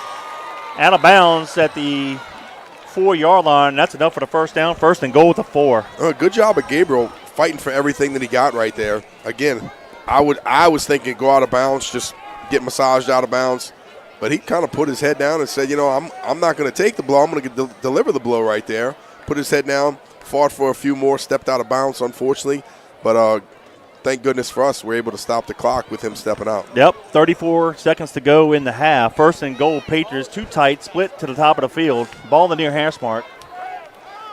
Prout and Smith are the halfbacks. Will come near side. Bruno keeps it. Touchdown! Wow. With 28 seconds to go, 4-yard touchdown run by Bruno, and the Patriots get 6 more. I'll tell you what, that's fantastic. Great job. Good offensive series right there. Kevin mixing in the run, the pass, some little different looks, and good job of the quarterback just getting the ball, calling his own number, pulling it, diving into the end zone, and getting the job done there at the end. So this is exactly what we wanted, to be able to run the clock down here into the deep into the second quarter and finish with a touchdown, and we did exactly that.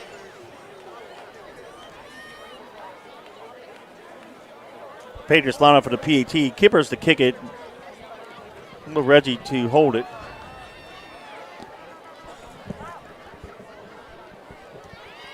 Snap. Place kick is up. And it is good. And a late flag. Guys, we can't get in the fight here because. Yeah. No, that's on them. I know, but we can't retaliate because if you. There's another flag. You'll have to sit out next week. And we need all the people we need. We advance. Yeah, we just talked about it. And that as an official, you can't let it get ugly. You got to take charge, throw the penalties, get them out of here. So a good job of our guys just getting away. And the coaches have been talking to the refs about number 10. Okay. Late Gotcha. hitting. All right, we'll watch them. He did come to the sideline and made a gesture to JT earlier. All right. Oh, really? Okay. All right. Point is good. On us, too. All right. Offsetting. Us and them. Danny, that was an 8-play drive going 67 yards in distance. That's the third time we're going 67 yards. Taking 2:18 off the clock. Bruno with a 4-yard touchdown run, and Kippers PAT puts it up. The Patriots up 35-14 with 28 seconds to go in the half. Great job, Kevin. This is exactly how you want to finish it out. And obviously, you can't blink your eye with only 28 seconds left. You have to run down there and kick off coverage and then do your job on defense. They are very capable offensively. We kind of saw at the end of the game from the first matchup where they used some of their big bodies late in the game, and they got some points that we didn't think they were going to get. Right. So, of course, when you have matchups with a 6'5 guy, a 6'3 guy, sometimes you got to throw the ball up and allow them to make plays, and they did that toward the end of our last game. So we'll see if they do it here as well. Yep. Give a shout out to Ryan Estes checking in from the Ponderosa up there in Mississippi. Appreciate you. Yeah, about to shout you guys out at halftime. Still Holy Cross up 7-0 over Jesuit. We have no score in the Karen Crow Acadiana game, and, of course, Carr's up 29-0 over Woodlawn. Here's a kick far side. Field at the 16-yard line. Oh, what a hit by Jeffrey Curtis and Jason Curtis. The two Cousins. The JC brothers. Smoke Malone for a nice tackle there. With 23 seconds to go in the half. Got a shout out from Alex Loricella, tuned in from past Christiane. I'm going to be up there tonight with the boys going to Bay St. Louis. What's up, Alex? Hall of Fame tailgater and dad, Kerry Loriselli, said give him a shout-out. Always do. He's always texting me, Alex. Don't you worry. Oh, yeah. He's one of my first shout-out boys. The Barraterra Patriots. Uh-huh. All right, ball is going to be on the St. Aug 27. I'll hand it off to Hill, comes near side, gets it to the 30, 35. There you go. Make some tackles. Barron and who else was on it? That's the defensive back, number 38. That's going to be Franklin on the tackle. Jeremy Crenshaw giving a shout-out saying happy Thanksgiving to everybody out there. And they kneel it because they have no more timeouts left, so it'll be second down 10.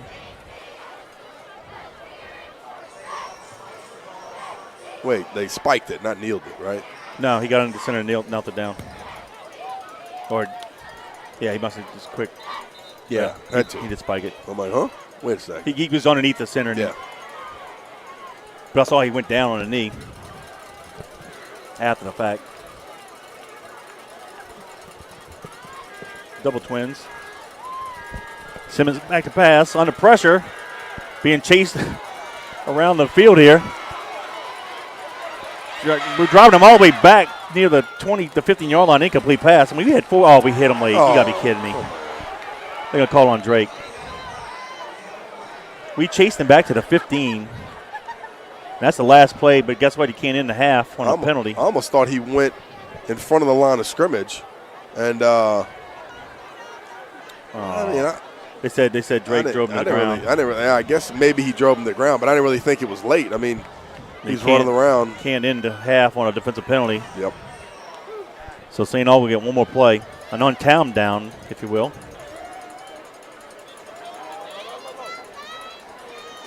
Get all your guys deep. Try to get some pressure on the QB. Stay in your lanes. But I like how the two ends kept him in a box and drove him back. Exactly. He really had nowhere to go. Like you mentioned, we just stayed after it. So now the line of scrimmage is the Patriot 45-yard line. We're going to send everybody deep. 3 receivers to the left, 1 to the right. That's Jackson, top of the field. Simmons takes the pass from center. Under pressure. We're dropping him back again. He's going to heave it to the end zone. Deep pass, and it's going to be caught! Get back You there. got to be kidding me. Shoot. He just threw it as far as he could, and Jackson just high-pointed it over everybody and scored a touchdown. I mean, with no seconds to go on an untimed down, a 45-yard pitch and catch. Kevin, there's no other place that they can go. Why not be deep and over the top with everybody? It looked like we had Xavier Brown was the deepest guy. Besides that, everybody was trying to run to the ball. When the quarterback rolls out to the right side, everybody's got to weave with it and start moving. He's not going to throw it across the field deep to the left side corner.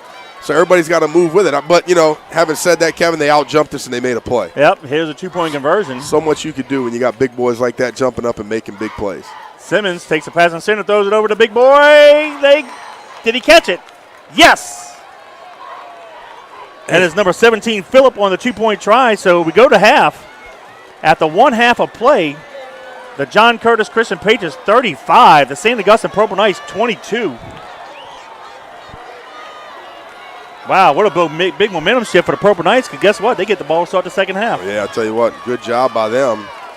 Just getting it done right before half. I was so excited when we scored, I think, with 28 seconds left. And but we said it, you can't sleep on defense. You got to go continue to get the job done, and they made a great job. But, and I will say this, no matter who is back there, right? If we're over the top and we have 5 guys back there, as a quarterback and a receiver, sometimes you just got to say, give me the ball. Yeah. I'm going to out-jump them. I'm going to do what I have to do to be successful. Give me the ball. And they did that. Overthrew it, went out there, got it, and the guy out-jumped us and made a play. Great job by them. Yeah, he did. Yep. For that first half of action, I want to say thank you to Bobby Seafood, our good buddy Ryan Estes we just mentioned. Family-owned and operated restaurant located at 9013 Jefferson Highway in River Ridge. They were established in September 1978 and are celebrating 45 years in business. Bobby Seafood offers daily lunch specials, fresh prepared food, hot delicious po' boys, and hot boiled seafood. During crawfish season, Bobby Seafood provides on-site catering for commercial and personal boils. Call Captain Ryan Estes and staff at 504-738-2104 to place your lunch orders and to book your crawfish boils. Bobby Seafood, 738-2104, proud sponsors of Fighting Patriot Football. Well, Danny, no surprise. Every time St. Aug and the Patriots get together, it's always a wacky game. But the Patriots got up to a 21-point lead, started off on an opening drive. A 9-play drive going 67 yards in distance. Smith had a 5-yard touchdown run. Kipper's PAT put the Patriots up 7-0 with 6:55 to go in the first. With 1:24 to go in the first, Bruno hit Turner on a 3-yard touchdown pass. Kipper's PAT put the Patriots up 14-0. And that's how the first quarter ended. With 11:07 to go in the half, Bruno hit Pratt on a little 16-yard touchdown pass. Kipper's PAT put the Patriots up 21-0. And it looked like the Patriots were on a cruise, but St. Aug said, no, watch this. And Hill had an 8-yard touchdown run, and then they went for 2. Simmons hit Harris on a 2-point try, and that closed the score to 21-8. The Patriots came right back with 7:49 to go in the half. On a 1-play drive, Proud had a 67-yard touchdown run. Kipper's PAT put the Patriots up 28-8. But in St. Aug, with 2:47 to go in the half, Simmons hit Jackson on a 3-yard touchdown pass. The 2-point try was no good, and the score was 28-14. The Patriots answered with an 8-play drive, going 67 yards again. Bruno with a 4-yard touchdown run, and Kipper's PAT put the Patriots looked like comfortably in front, 35-14. But the Patriots held them, and with 14 seconds to go, pushed the quarterback deep in the territory. Had a roughing the passer call, which extended the half because you can't end it on a defensive penalty. So with an untimed down, the Purple Knights had the ball at the Patriot 45-yard line, and Simmons rolled his right and chunked it all the way to the end zone. And Jackson caught it. And with no time left, they had to go for the 2-point conversion, and Simmons hit Phillips in the back of the end zone. And here we are at halftime, Patriots 35, Purple Knights 22. Was Mike Turner in on that? I didn't see. It looked like Xavier Brown. I didn't see him either, but yeah. I would think, on a play like that, you got to have Mike in, being able to get deep, and, of course, be able to high point the ball maybe a little bit. But I understand. You put another receiver in there trying to catch the ball. But, great job by St. Aug, finishing it off with some momentum there in the second quarter. And this, some heavyweight punches being thrown, Kevin. Who's going to sustain and who's going to last? I know, and I believe it's going to be the Patriots. But an exciting ball game so far. This is a lot of action going on. And, stay tuned. You listen to us live on JohnCurtisPatriots.com. We got the St. Aug band. And more importantly for us, we're introducing our young guys in here. I think the 7th grade and 8th grade football team. So, yeah, the 7th and 8th grade football team that went undefeated this year. So we're going to sit back, relax, we'll take a little break to halftime. Y'all enjoy the halftime entertainment. First up is the St. Augustine Purple Knight Marching 100, followed by the John Curtis Christian Patriot Colonial Regiment. We'll be back at the end of halftime.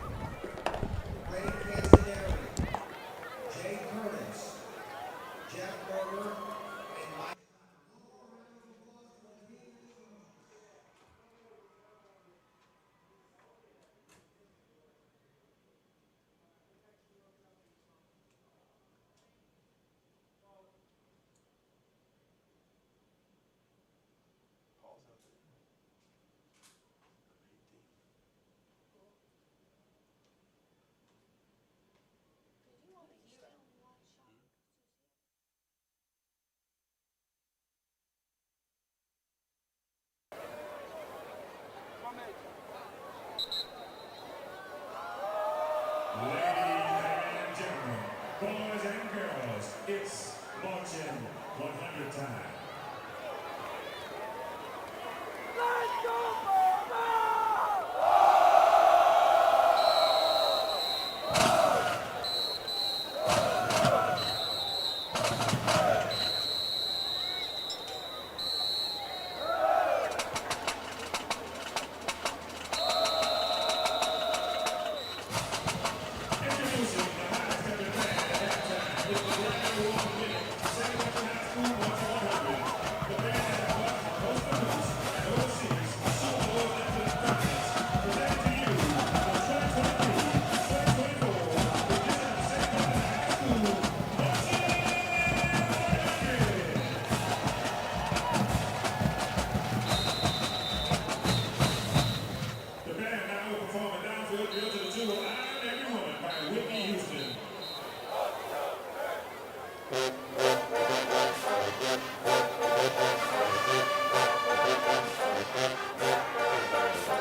exits.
Welcome back to Fighting Patriot Football via YouTube on JohnCurtisPatriots.com alongside Danny Wimpron and Kevin Fay. We're about to wrap up halftime here where the John Curtis Christian Patriots lead the St. Augustine Purple Knights by the score of 35-22. And Danny, as we said as we wrapped up the halftime scoring report, Patriots came out to a 21-point lead, but St. Aug has been making some plays. Courtesy a little bit have been aided by Patriots' defensive penalties.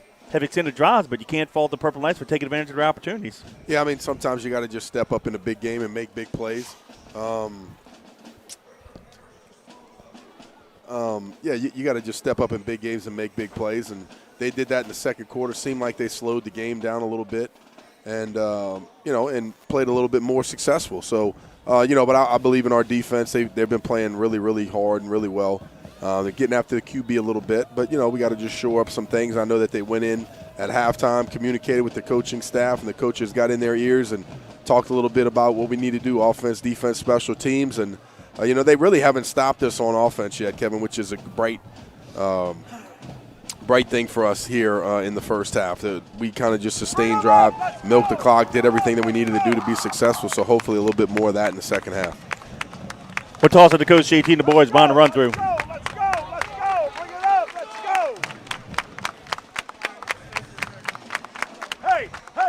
We got 24 minutes now. 24 minutes laying on the line. Let's play football the way we know to play. Let's go.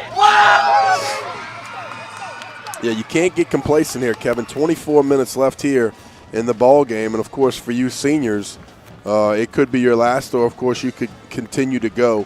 And this is a 1-week season. You have to continue to push forward. And like you said to me at halftime, we can't get wrapped up in those crazy penalties. Just forget about it. Get back to your huddle. Get back to the sidelines. Do what you have to do. But it kind of hurt us there in the second half with some of the penalties. And unfortunately for us, the Purple Knights are going to get the ball back. So the defense has to come out in a big way early. Yeah, I'm sure Patriot defensive staff got the guys together and, made some adjustments. We're going to find out if we can execute those adjustments. But it didn't surprise me. Anytime the Patriots and the Purple Knights get together, just sit back, get some popcorn, and chill. It's going to be an entertaining game. And tune in. Look, the game 4 weeks ago was 36-26. One half of play is 35-22. We might be in the 70s tonight if it scores. You know what I'm saying? High score for sure. Yeah. We appreciate everybody joining us tonight. Hope y'all enjoyed it, and even your Purple Knight fans. By all means, send us a text at 504-259-7690. Love to hear from you. Go ahead, Danny. I was going to say, you would think now in the stage that we are in November, middle of the month, that it would be a lot colder outside. It's a beautiful night. Yeah. High 60s, low 70s. But the Shrine on Airline has been a great place to play some high school football. Not far for St. Aug, right up the road for us. And, no place we'd rather be on a Friday night than the Shrine on Airline, so we appreciate it. It's been an awesome place to host some games for the Patriots. Patriots kicking off left to right. Kippers to kick it. Deep near side is going to be Malone. Far side is going to be Caston. Caston from the 18-yard line, far sideline. And he's to be tackled just over the 30-yard line. Let's call it the 32. So it'll be 1st and 10 Purple Knights from their own 32.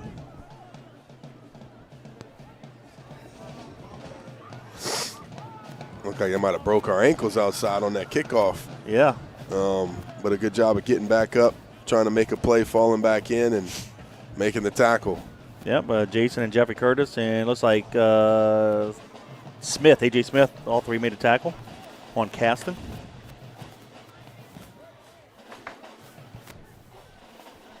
Well, the momentum to end the first half was on St. Aug's side. They get the ball to start, so let's see if they can keep the momentum going, or can the Patriots break serve here.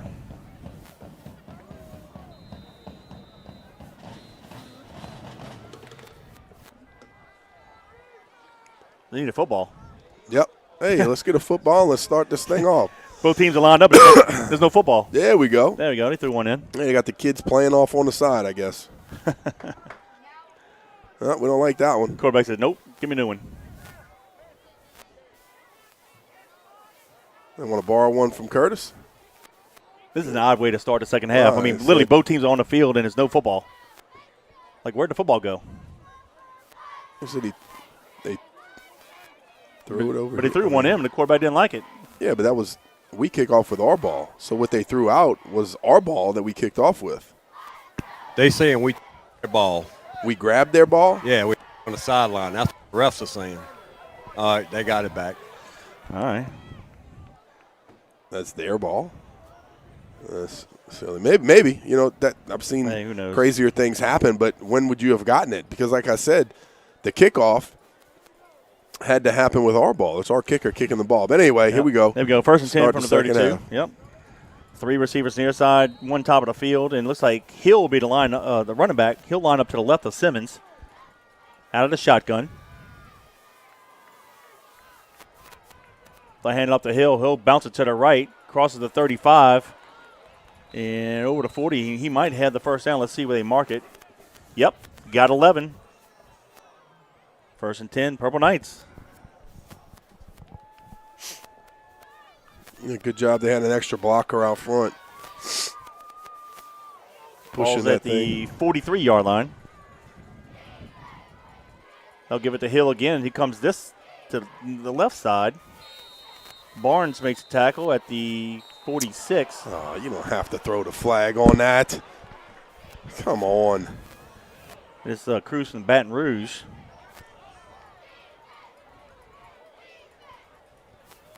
I didn't see. I was trying to. Well, he kind of wrangled him up, and then when he came out of the pile, we just kind of slung him around. But I mean, we can't do it. Now, I wouldn't throw that flag, even if it was on them. That's just not. I mean. Well, precedent has been set in this game. If the whistle Yeah. blows, stop. Yep. Well, Add 15 to us, and now the Purple Knights by penalty. Damn, that's like the 50 or 60 yards in penalties. I was going to say, penalty. This is ridiculous. as we go, it's just continued to hurt us. So no matter what, just play to the whistle and then be done with it. Play in between the whistles like we talked about in pregame. From the 40 now of the Patriots, first and 10 Purple Knights. 3 receivers left, 1 near side. Hill bobbles the handoff, bounces to the right, short gain. DeLotte got him first. But somehow he got 5 to the 35-yard line. 2nd and 5. 10:53 to go in the third. They'll stay with the same formation. This time Gray checks in at running back, number 3. He'll line up to the right of Simmons. He'll take the fake handoff. He'll throw it to Jackson on a slant, and he breaks the tackle. Touchdown. Kevin, I swear, I called the play in my head. I said fake play action and throw the ball over the middle of the field on a post because Mike Turner was removed from the middle of the field. We had no help in the middle of the field. The corner was open, opened up, allowing him to get there, outside leverage, I believe, and we had nobody in the middle of the field. And great play call right there by seeing it. Yeah, 35-yard pitch and catch. Simmons to Jackson. They're going for 2 now. Whew, this game's interesting. It's now 35-28 with a 2-point try. And just like that, we got a ball game. New quarterback, number 18, takes a snap and pass from center. Excuse me, he throws it in incomplete. That was Coulon, the quarterback. Yep. Trying to run around like crazy, make something happen. They just kind of threw it out. So what was a 21-point lead by the Patriots is now cut to 7 with 10:31 to go in the third. It's the Patriots 35, the St. Augustine Purple Knights 28. Woo, even though it was for them, we're going to give one of our sponsors some credit. Give them a call again. That's Crane and Template. Zero Balance, your wheels and tires with the Force Match Balancer. They specialize in wheel alignments on all types of vehicles, including raised or lowered.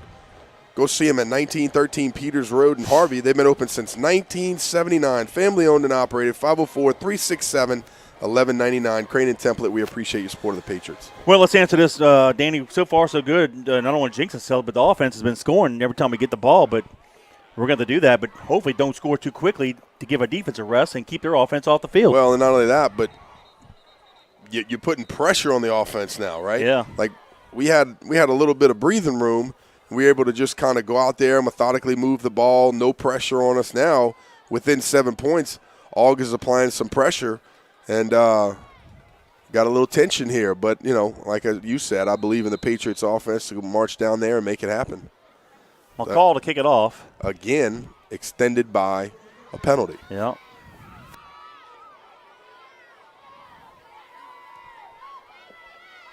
Little squib kick down the middle of the field. Prout will field it from the 18-yard line. Middle return. Crosses the 30, and they're going to mark him down at the guys get away. Yep. They're starting to try to fight. We've got to walk away. But it Hope might it's be on them this time. That's on them. Yeah. Goodness. He was holding the guy down. Gordon, what's the mood on the sideline right now? I mean, are we getting frustrated, or what's happening? Yeah, I think everybody's getting frustrated down here. The coaches are aggravated, and that's it. Yeah. Which is easy. That happens. But a good job by our guys right there keeping your composure, saying forget about it. We'll take what we can get, and we'll take 15 more. Yep. Personal foul St. Also add 15. That would have been the fourth possession starting at the 33-yard line.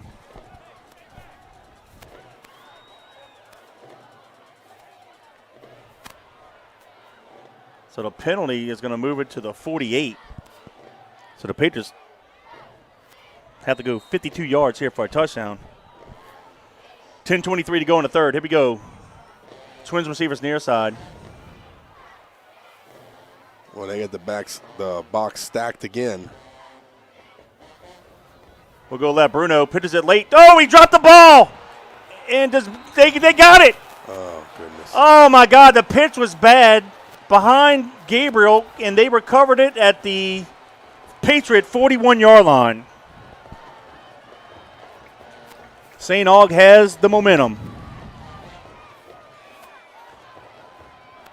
Yeah, they just put the pressure on our offensive line. Crowded made us make the read. Well, Bruno pulled it, and it was a pitch behind the running back. What really happened was the guy came down, crashed on the mesh point, made it difficult, pulled the ball out, and then had another guy for quarterback very quickly, and he had to try to pitch it out and just pitched it behind him. We couldn't catch it with the one hand, the backhand right there, and St. Aug got the football. But you know what, Kevin? I hate to say it. I love games like this because when the defense is having a little bit of adversity, now they could settle in and say, you know what? The game's on us right now. Yep. Step up, go hit the guy in the mouth, make a play, be physical, be aggressive, and go match the intensity. Officially the 42-yard line of the Patriots, and now St. Aug calls timeout. Let's go. You know what I'm saying? I mean, oh, yeah, no, I hear you. This is the kind of game that you just got to say, you know what? Forget it. Everybody's about to settle down because I'm about to make the play of the night. Now, on the other side of that, you can't let it get too big for you to where you try to do something that you're not coached to do. But hopefully you show up with a little bit more effort, attitude, awareness, and go attack the ball. Well, credit St. Aug because they're forcing the action after a nice, decent return in the penalty, get the ball to the 48-yard line, and then their defense force the action, and we make a bad play, and they get the ball at the 42-yard line. Quick scores, now Catholics pulling away from John Ehret, 31-3. Rummel's up 13-3 over Captain Shreve. St. Paul is up 24-14 over Tioga. Of course, here is 28-35 Patriots, but St. Aug driving. Holy Cross is up 21-0 over Jesuit. Wow, they're beating them a little worse than I thought. I thought it would have been a much closer game. All right, here we go. Keep track of your timeouts. That's the first one charged to St. Aug here in the second half. 3 receivers to the right, 1 to the left. Ball on the right hash mark. The defense needs to make a play and get off the field here. Hill is the halfback. Simmons takes the pass from center, steps up in the pocket, throws it down the middle of the field. Intercepted! Yeah! Let's go! Intercepted by Turner at the 20. There we go. That's what I'm talking about. Big play. That's exactly what we needed right there. Way to go make it happen. 10:07 to go in the third. Turner playing defensive back. Call forward, step up, and go get it. Takes it back from the Patriots. So what I tell you, Baylor? Let's go, what I tell you, here. Madden. Let's go.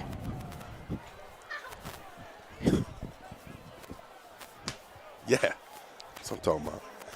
Let's go, baby. All right, let's settle down and play Patriot football here. There you go. Yeah, just, hey.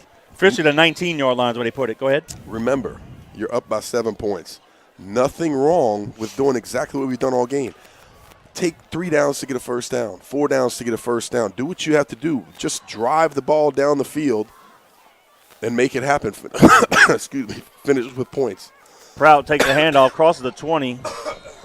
And he's going to get near the 21-yard line, gain of 2. Most importantly, you're up by 7. Like I said, ball security. Yeah. Worst, punt the ball. Yeah. Make the defense go on and play again. Ball security, move the ball down the field, eat up some clock, and do what you have to do to be successful. 2nd down 8 from the 21. Ball control football right here. But I will say this. Sometimes teams get a little laxed on offense. Yeah. When the stuff starts to hit the fan and it starts to get a little tight, sometimes you have to flip that and say, you know what, we got to stay on the attack. I see a matchup, I'm going to go get it. I see a big play, I'm going to go get it. So don't be too relaxed to where you say you kind of just fall into the flow of the game and then St. Aug just slowly creeps back into it and makes their plays. Gordon, did they call timeout again? No, they gave him a break for some reason. JT Yeah, asked him no. why. We were in the huddle, and they just walked on the field. One referee trying to call him back, and they let him over told the us top. to get in the huddle, right. All right, here we go. 2nd down 8. Gabriel and Proud of the halfbacks.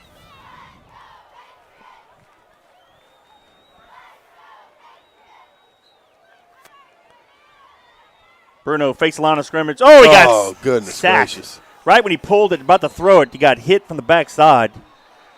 That'll be 3rd and long. Looks like we whiffed Ugh. on the offensive line on one, and we had the play-action pass set up and couldn't get the ball out of our hands, and it stung. No, it was the defensive end. We didn't have anybody for him. Alexander is up on Brother Martin, 10-0 now in the 3rd. Goodness gracious. 3rd and 13.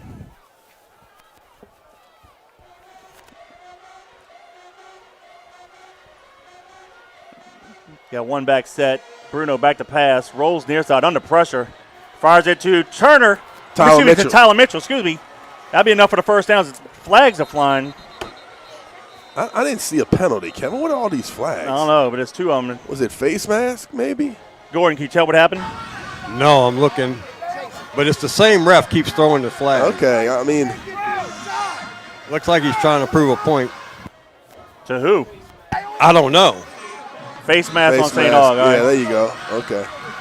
Well, hey, we'll take that, right? Yeah, that's another 15. Good job. Way to finish it off. Great job. Tyler Mitchell on the reception. You know what I really like? Dagan Bruno getting out of the pocket but continuing to have his eyes downfield. And he threw that. The great job right there, the quarterback-receiver relationship, is Tyler Mitchell felt it. He curled in around the defender, and Dagan Bruno threw him away from the defender, brought him another yard back inside away from it. A nice pitch and catch for another first down. Yep, penalty moves the ball to the plus 49-yard line. Twins to the left, split near side. One back behind. Let's see, we got Twins, 2 running backs here. Pitch is late. Oh, what a job by Prout, but he's to be tackled for loss. We got to do a better job in a pitch. But he didn't have time. I'll give Bruno the benefit of the doubt there. Yep. They crashed in, and he had to pitch it early, but well, sometimes that's ball where you moves it back to the outside of 50. Go ahead, Danny. That's where you get your big plays from too, right? Like they'll have a guy for quarterback, they'll have a guy for dive, and then they have nobody for pitch. But right there, St. Aug did a great job of just rallying to it. It almost like looked like we pulled it and pitched it without somebody taking both, unless the mesh point just crashed down and he thought he had nothing. But right here, we should be reading. 2nd and 15. Oh, yeah. Good job by him. So what happened was there was a dirt diver. Draw by Smith. Gets the loss of yards back. Crosses the 50 to the 47-yard line. So what they're doing by the tackle position is they're dirt diving inside to take care, and then the defensive end is crashing really hard. They did a good job of just getting rid of it. But again, line so up. got this gain of 6, so now it's going to be 3rd down 9. Ran the little cutback back inside. Had something cooking there. Ball's at the 48 of the Purple Knights. All right, what do you do here? Throw a little curl route, hit a back in the flats. What do you want? Well, let's think about what I talked about a few minutes ago. You want to continue to attack, but you also don't want to try to press too much. You're 3rd and 9, and guess what? At worst, you punt, you take time off the clock, you pin them deep in their territory. But I always take the aggressive stance. That's probably why I wasn't that good. Prout will line up in the slot to the left. Gabriel's a lone running back, and Bruno calls timeout. He only had 3 seconds left to go on the play clock. Well, maybe didn't see something that he liked on the play call. And, sometimes you'll call something from the sideline, Kevin. They've done a good job of kind of changing their alignment, stemming a little bit on the defensive front to see where it is. And I believe that either Prout or digging or just wasn't happy with what he saw there. So good job with the senior QB just saying, you know what, important down distance, let's just take a timeout. What he didn't like to see was the 3 seconds on the play clock. He wasn't going to get it off in time, too. Yep. So with 7:34 to go in the third, timeout charge to the Patriots, but it's the Patriots 35, the Purple Knights 28. Whew, I tell you what, you can't take a breath in a game like this, Kevin. These are always a lot of fun to call, always a lot of fun to watch. So if you paid your $10 for the ticket tonight, it's well worth it as well. If you listen to us live on JohnCurtisPatriots.com, it's always fun and exciting. Yep, give a shout out to Kathy Chasson, says let's go Patriots. St. Paul's is now up 38-14 over Tioga. Rummel, Catholic Reeve still 13-3 Raiders. 31-3 Catholic over Everett. And Ash is up 10-0 over Brother Martin. And now Carr is up 43-0 over Woodlawn. Wow. 7-7 between Karen Crow and Acadiana.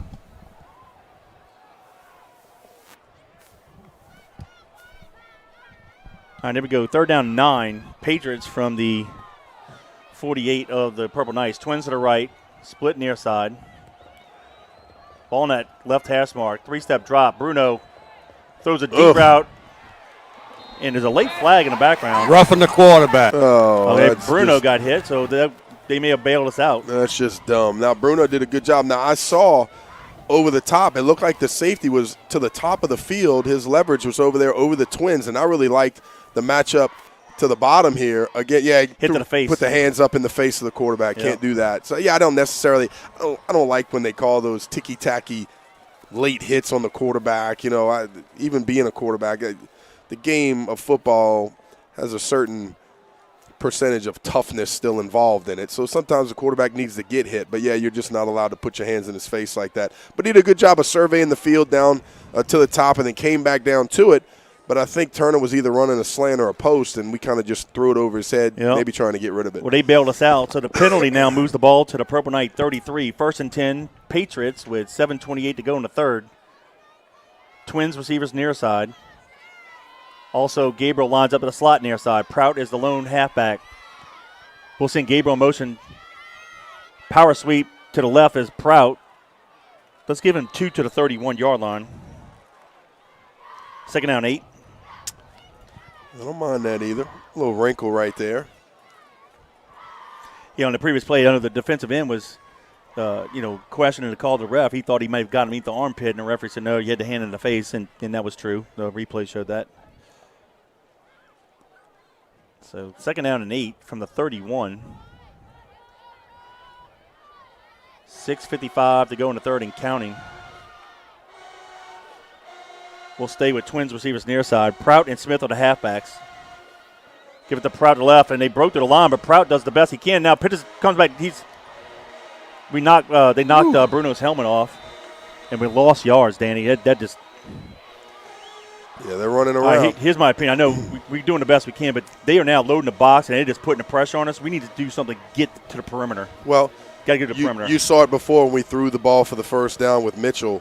They got Bruno on the corner, right? So what I like is being able to out-leverage them with emotion like we've been running, see if we can get them in man-to-man coverage, beat them with emotion, get somebody to the outside. But, you're right. You got to get the ball out of your hands very quickly. Loss of 5, but here's the problem. Bruno has to come out. Now we got Reggie Johnson at quarterback. Yep. 3rd and long.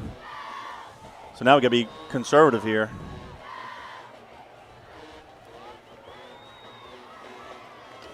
Reggie at quarterback. Rolls near, so he's in trouble. Run, Reggie, run!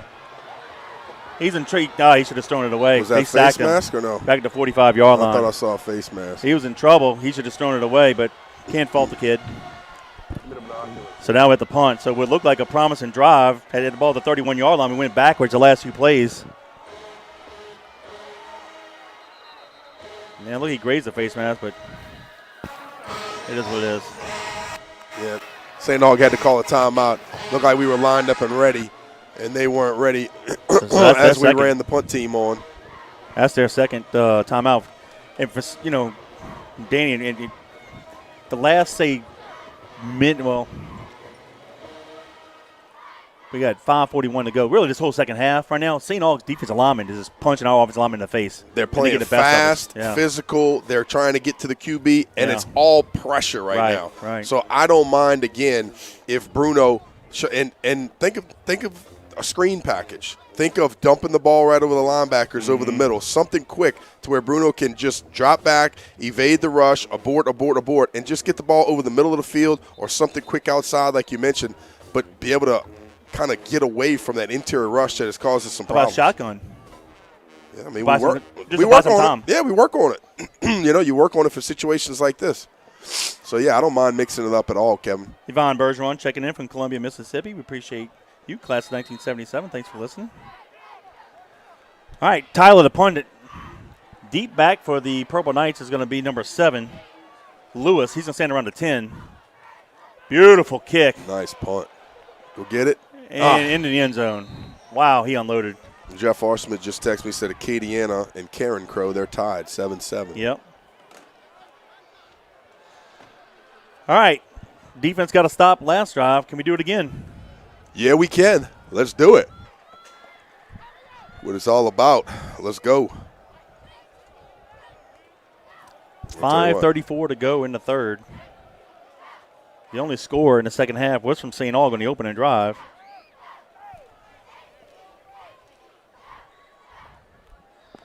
Ball's at the 20-yard line. It'll be 1st and 10 Purple Knights. They going right to left.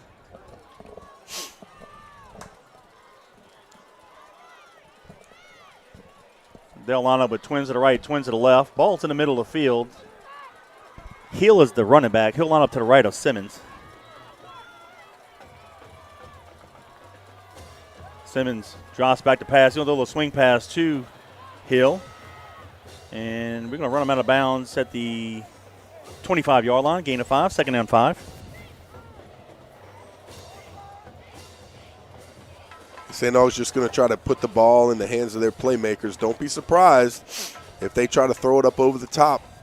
Again, try to force the ball deep, hoping for a big play, but offensively they've done pretty well. Gray checks in at running back. Now the Purple Knights will have 3 receivers near side. One top of the field. Gray lines up to the left of Simmons. They'll stay in the shotgun. Gray takes a handoff. Maybe 2. But then He's blowing still, the he's whistle. still Yeah, going. the pyl's No, still moving. He did a good job of he got vertical and then he fell forward, but he kept it, put his hands down. Nothing fell and touched. No. And so you got to get him down. Barron and Barnes to the tackle. Guess what? He got 4, so 3rd down and 1.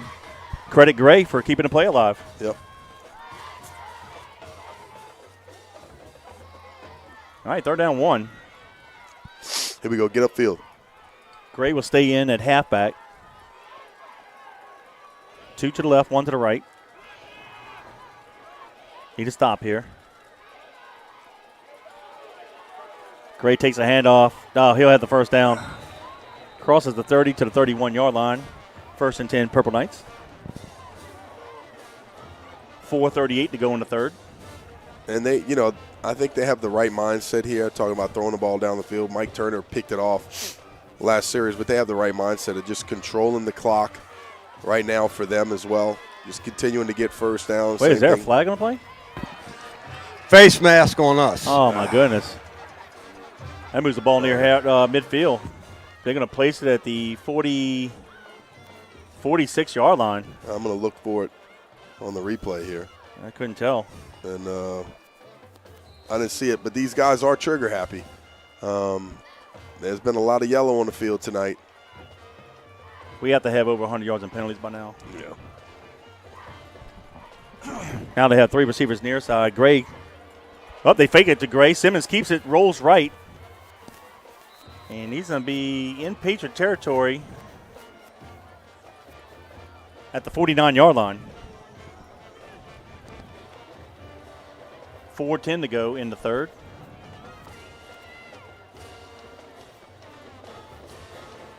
Gain of 5, looks like. 2nd down 5. Good job of their receiver out there trying to screen the DB, give their quarterback a little bit more room to run. Good play call right there, getting the quarterback out on the edge, changing it up a little bit. Yep, same formation. 3 to the left, 1 to the right. Gray is the halfback. They're going to throw it down the middle of the field, and it's going to be almost intercepted. Ooh, jumped a little Incomplete. early. Yep. I think he jumped a step early, Kevin. If he continues to run for a step or two and then elevates, he might have it a little closer there. But surprisingly, St. Aug tried to throw it up, in the middle of the field again. Almost cost them, but they almost had a big play as well. Yep, 3rd down and 5. Turner on the coverage, knocked it away. 3:36 to go in the third.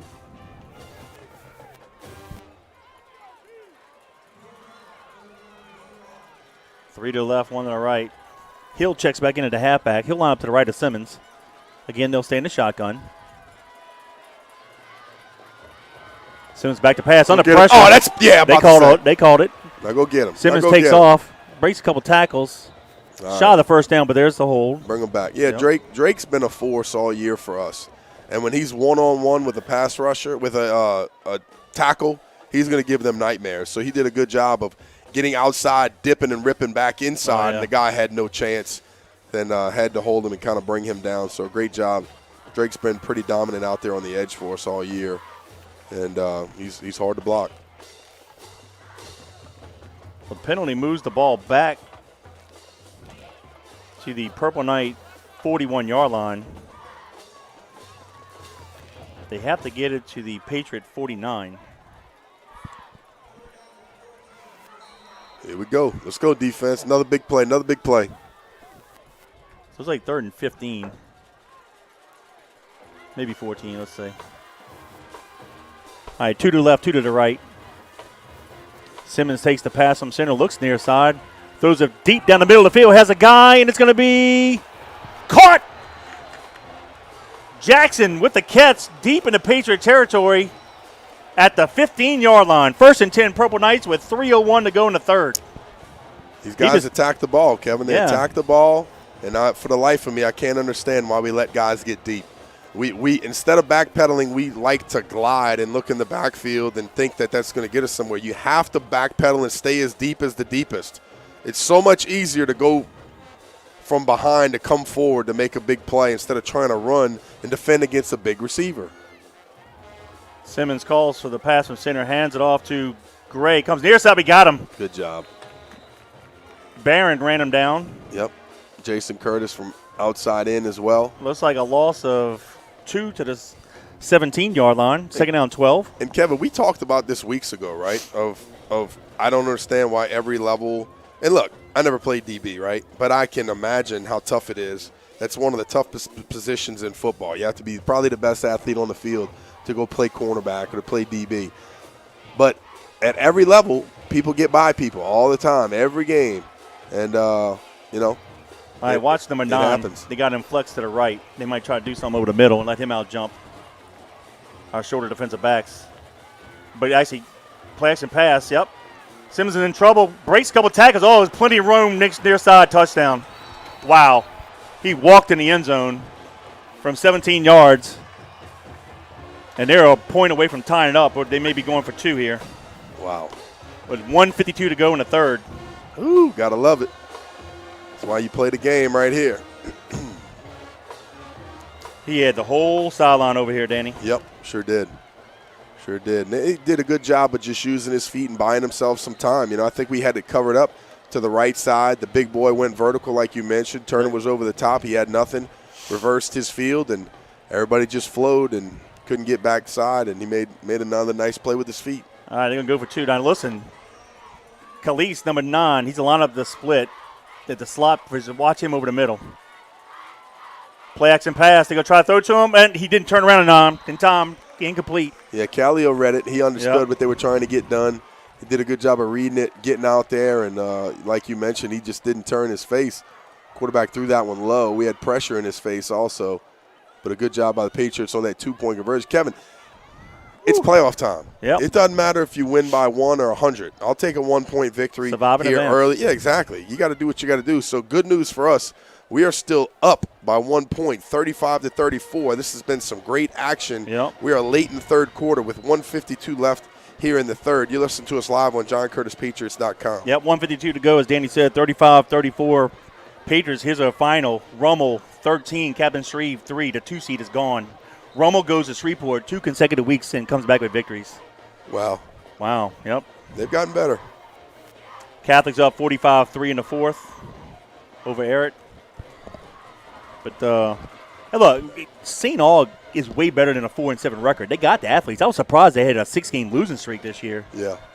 So This doesn't surprise me because, look, every time the Patriots and Purple Knights get together, well, it's an interesting ball game. What I'll say about St. Aug is the lights are never too bright for them, right? Right. They're never intimidated when the Patriots come to town. No. A lot of teams line up, and the aura of the Patriots can get to you, and it feels like St. Aug has never been like that. They've lined up and played hard and played physical, and it's been a battle.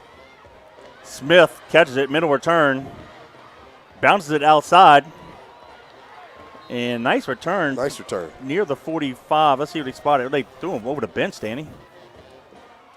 Referees quickly run over there, make sure nothing. No flag. Let's see what he spotted officially. 1:44 to go in the third.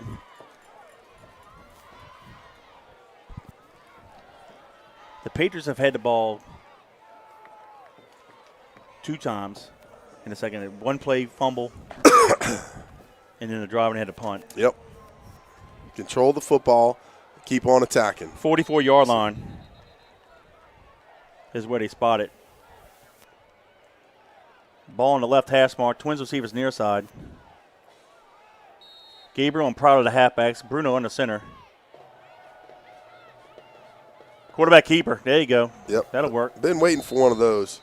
You got to soften them up a little bit.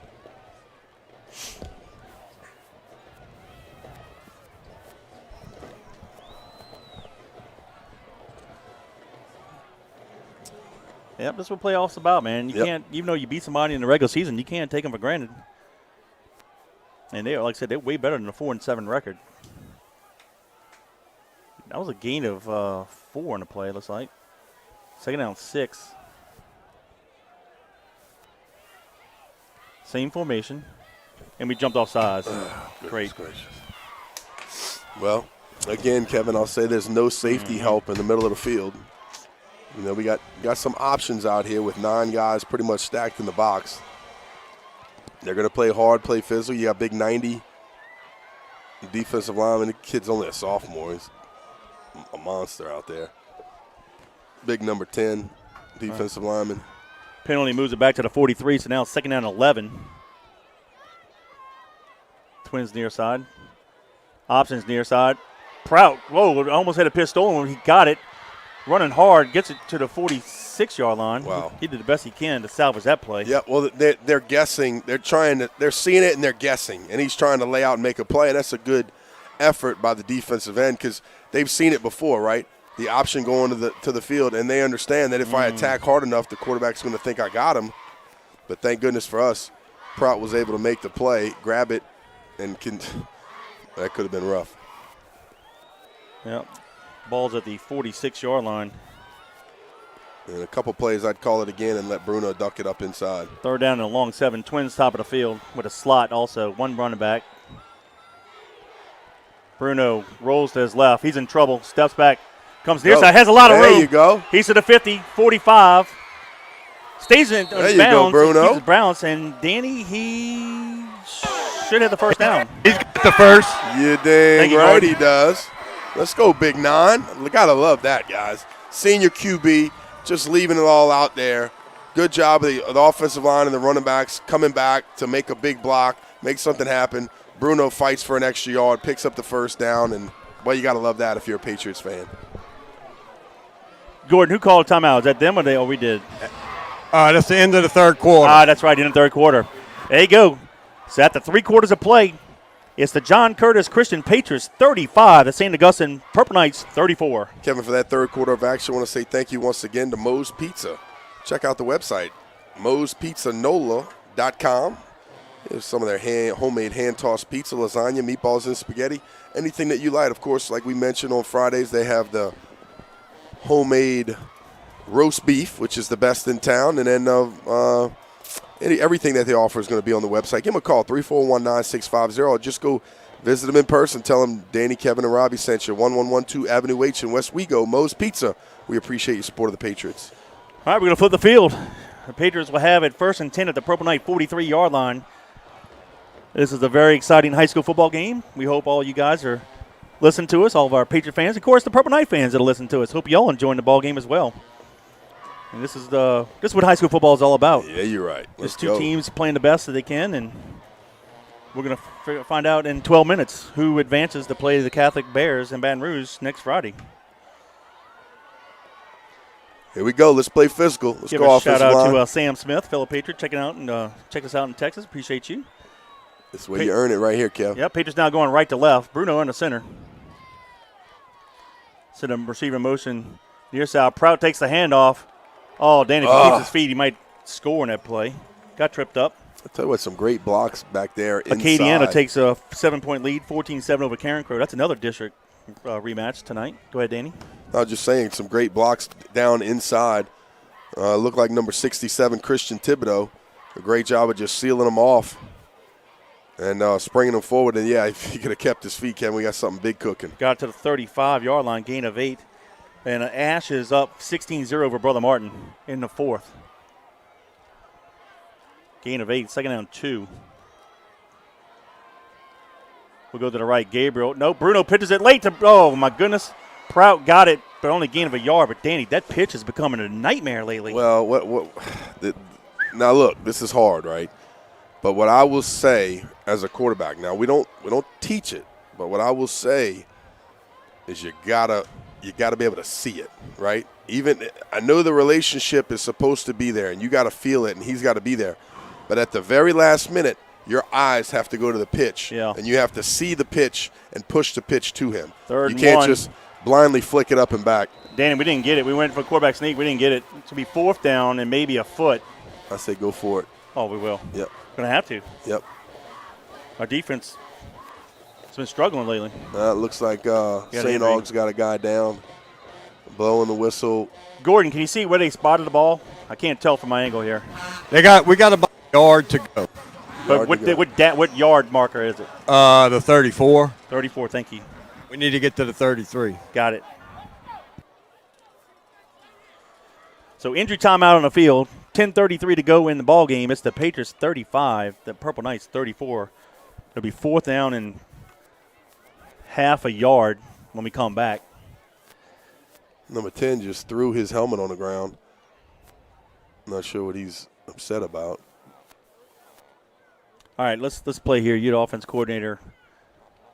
Fourth and half a yard here.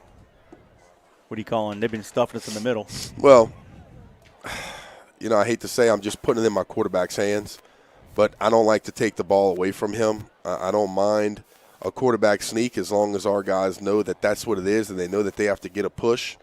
And then Bruno was able to kind of go all the way from tackle box to tackle box after the push. And then, of course, the running backs could get behind him and give him an extra shove. But these guys are going to dirt dive. They're going to try to play on our side of the line of scrimmage. So we have to do what we have to do to get a good push here. They have been very physical in the last two quarters of going and saying, I'm going to play on their side of the ball.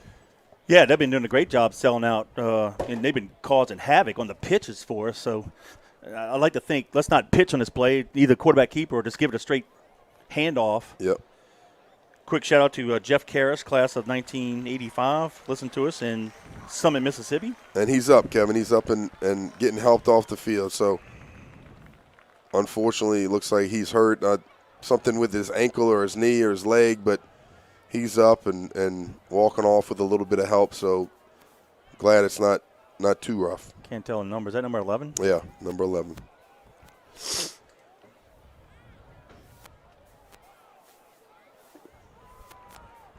All right, the Patriots are coming back on the field. We're going to go for it here. Fourth and half a yard. Big play here. Too tight, split top of the field. Quarterback keeper is there, Danny. Nobody's covering the center. Look like we might have tackle over here, Kevin. Yep, tackle over here near side. Bruno's checking off. We'll come near side. Yep, Prout got it. No, he actually followed Prout in the hole, but should have enough for the first down. Yeah. So they kind of used Prout at the left halfback as the lead block. Okay. And he followed him in the hole. No, he gave it to him. Prout's walking off with the ball.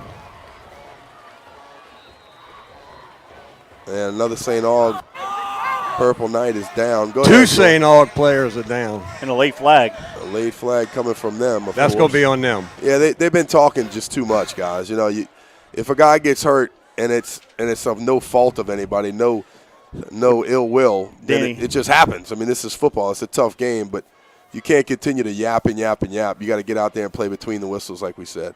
But the ball must have come out because I watched the replay 3 times here, and Bruno did keep it. But look, we come to the left.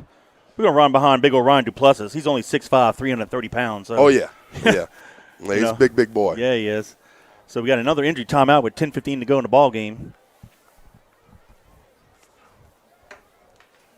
I hope it's nothing too serious. Yeah, the coaches are lobbying too. I'm not sure exactly what they're saying on the field, but they're not allowed to be on the field like just hovering around. I know if the head coach wants to be around a hurt player, and I get it, but can't have the whole coaching staff out there lobbying against the officials.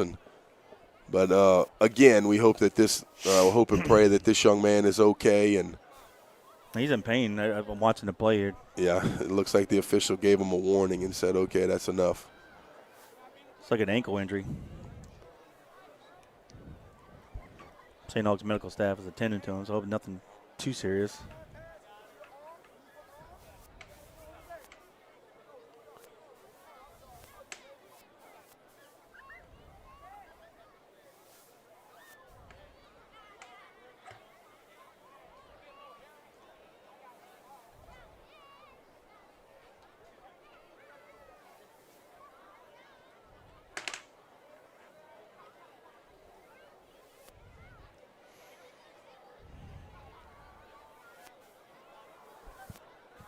And it looks like he's They're sitting him up. trying to get up as well under his power. And that's number 10. Yep, another interior lineman. Oh, looks like another ankle injury. They got to have to carry him off the field. First down, Patriots. Well, the good news is it doesn't look like it's broken, so that's good news. Yep. All right, so now the penalty now moves the ball. Gordon, can you help me out on the spot? Is that the 17? 17. 17-yard line, thank you. So the Patriots have the ball first and 10 at the Purple Knights, 17 with 10:15 to go in the ball game.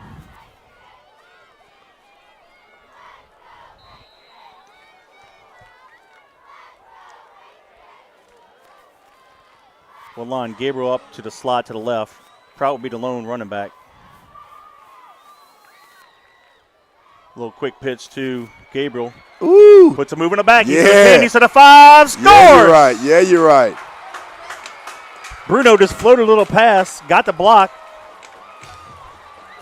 And with 9:56 to go in the ball game, the Patriots extend their lead. Yeah, Tyler Mitchell did a good job of cracking back and just put him the old payow on him and opened up some more room for Jason Gabriel, number 1. And I like that option of being able to just flick it outside. You talked about leverage, Kevin. Those guys playing physical, crashing down. Well, that's one way to get him out on the edge. And we did it again. Nice job. And then, like I said before, Tyler Mitchell coming back in, cracking back into the box, opening up some room, and puts on another 6 points for the Patriots. Kippers to kick it. Snap, place, kick is up.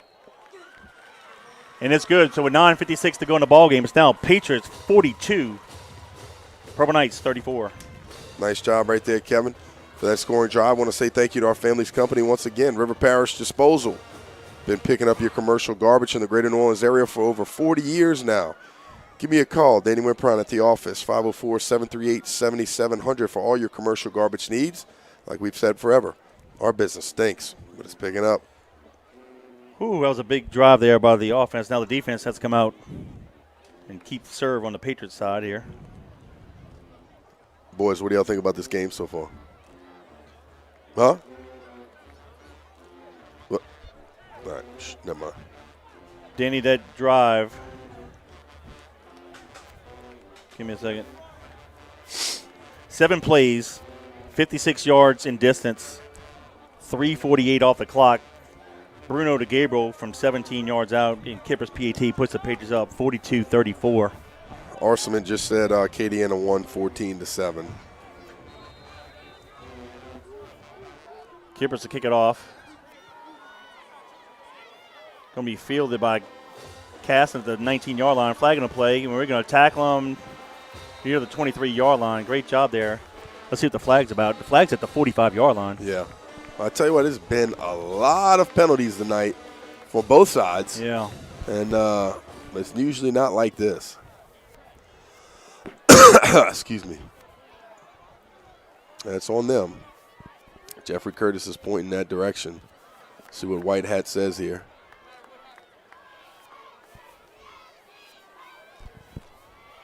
They got the ball marked Personal at foul. the 23. Wow, that's to be 15 yards. Blocking below the waist on St. Aug.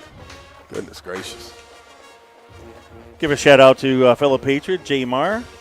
Says, let's go Patriots. He wants to come to practice on Thanksgiving morning. But you know what, Jay? So do I, buddy. We'll meet you there. Let's do it. 9:48 to go in the ball game. Patriots up by 8. At one point, the Patriots led by 21.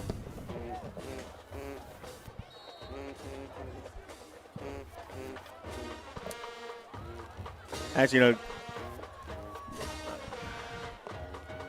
the ball is – Gordon, help me on the spot of that first down marker. Simmons, quarterback draw, and he's in trouble. Goes back. Help me where the line of scrimmage was and where it is now. Line of scrimmage was 11. All right. They back to the 4. Great. All right, so tackle for loss, 7 yards there. Thank you, buddy. Yeah, actually, look, there's a lot of fans actually here in the stadium. We have a lot of fans in our suites. Yep. So it may not look like a full house, but actually there is a lot of fans in the upper deck. The camera's not picking up. That's the only drawback here with the Shrine Airline, and, of course, we sold a lot of suite tickets this year. Second down and long from the 4. Simmons takes a pass from center, throws it to the big guy, Khalees, out on the flats. He's going to get it near the 10, so gain of 6. Dan, he's a load. Yeah, he is. 6'5", 235. I mean, our defensive back's 170, 180 pounds. Yep. But we did a good job of tackling him. No, we did, but he's still a Yep. beast. Get up there and just make the tackle. You know, I told Tell my you what. boys this year, you get run over, everybody's going to go, ooh. But if you get run over and make the tackle, it's not as big a deal. He's a senior. Wearing purple and gold. Hope he wears purple and gold up the river next year. I'd like to see him play for the Tigers. Third down and 12.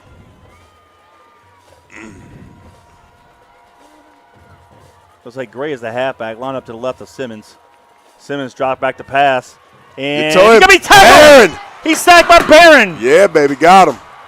Barron got around his man and got him from behind. That a boy. And that's going to force a punt. Huge play by Barron. Barron was the defensive end on top of the field.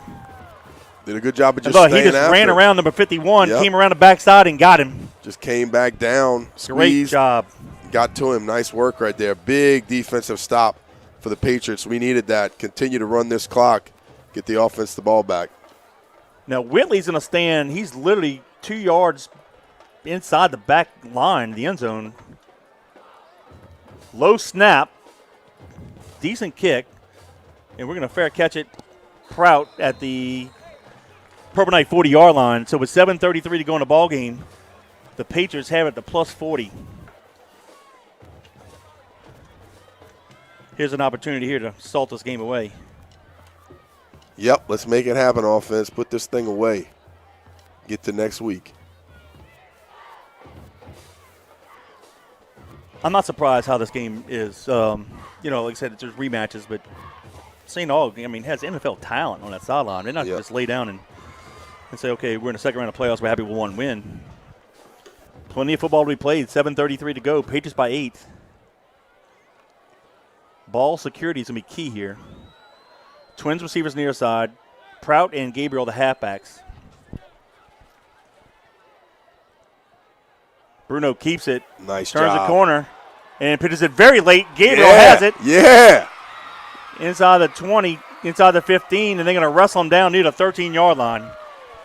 Now, I like that execution there. That was very nice. Yeah, great job by him. See, what happened was, Kevin, he ducked the initial pitch guy.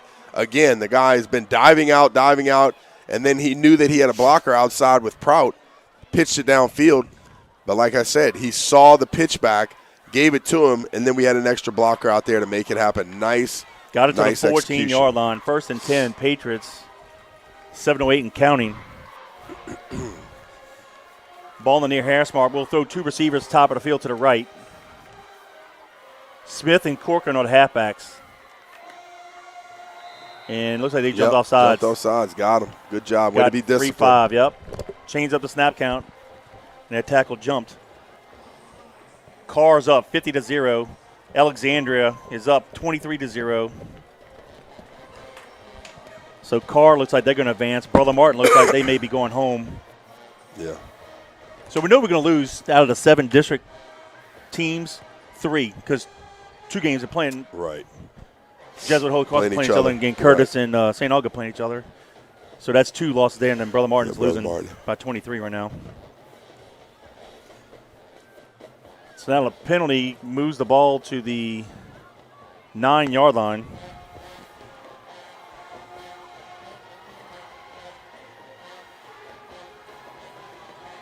Bruno keeps it, ducks it, and let's see. Oh, I thought he had a touchdown. I thought he had more too. They got him at the 3-yard line. Gain Got of the 6. first down though. That's key right here. So we can continue to milk the clock here, Kevin. Oh, with I thought he had it. 6:13 left and counting. Milk this 35-second clock. Or is it 40? 35, huh? Right when he made the plant, they dove on his foot, got him at the 3. 5:57 and counting.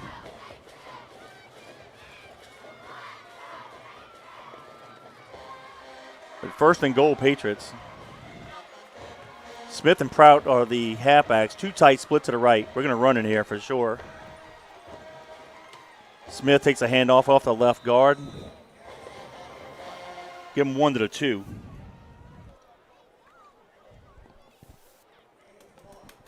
Definitely 4-down territory here.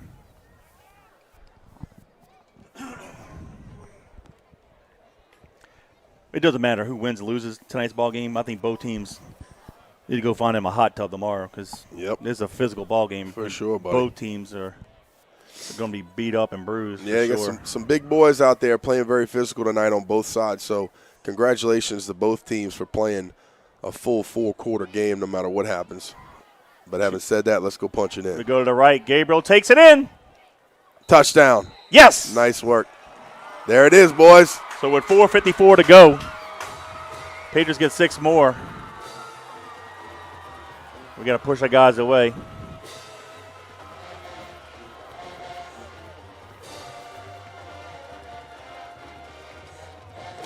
Well, we got Gabriel with a 2-yard touchdown round, excuse me. Still got to kick the extra point, so make your substitutions. Get some other guys in, other guys out, and make it happen.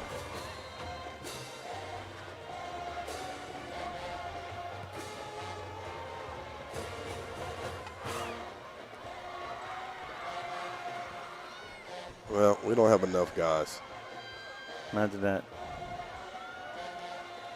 And we'll call timeout. Yep. Come on, guys. Well, the problem was, Kevin, they got into a little scuffle down there. And some of the offensive line were kind of getting away from it and getting themselves out of the game. And I don't think the twos were necessarily ready after that drive to go find out who was in, who was out. So JT did a smart thing, just collected it, calling a timeout. And then we're going to go from there. So, whew. Tell you what. Well, that was a full-play drive going 40 yards in distance, burning 2:39 off the clock. Gabriel with a 2-yard touchdown run. And we'll wait to see what happens on the PAT after this timeout. Right now, it's the Patriots 48, Purple Knights 34.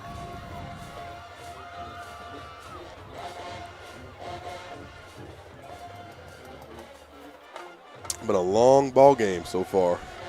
We are at 9:37 at night. So, yeah, this is there's a lot of passing and just penalties. as long as everybody else, as any other one. That'll do that. I want to say thank you to all of our sponsors this year. Kevin couldn't do it without them. Also, Walter Bilson texted me earlier and let me know about the extravaganza. I want to mention that one more time. If you guys can, and we hope that you do, because it's unprecedented. The extravaganza this year is celebrating the 10th anniversary of the Patriot Nation Men's Club, and of course, Coach JT is the all-time winningest football coach in history. That's Saturday, January 28th at 8 o'clock in the evening at the Alexander Room in Metairie. And the PET is good. They're going to have a DJ, full open bar, photo booth, semi-formal cocktail attire. Tickets are $90, only 300 tickets available, and no tickets will be sold at the door. So they're available through the Patriot Nation Men's Club website, www.patriotnationmc.com. Again, it's the 10th anniversary of the Patriot Nation Men's Club, and, of course, celebrating Coach JT as the winningest coach in football history. A quick shout-out here. Kyle Schexnayder said, unfortunately, the Schexnayder brothers won't be at Thanksgiving practice next week because they'll all be at the Egg Bowl. Got one on the Ole Miss side and two on the Mississippi State side.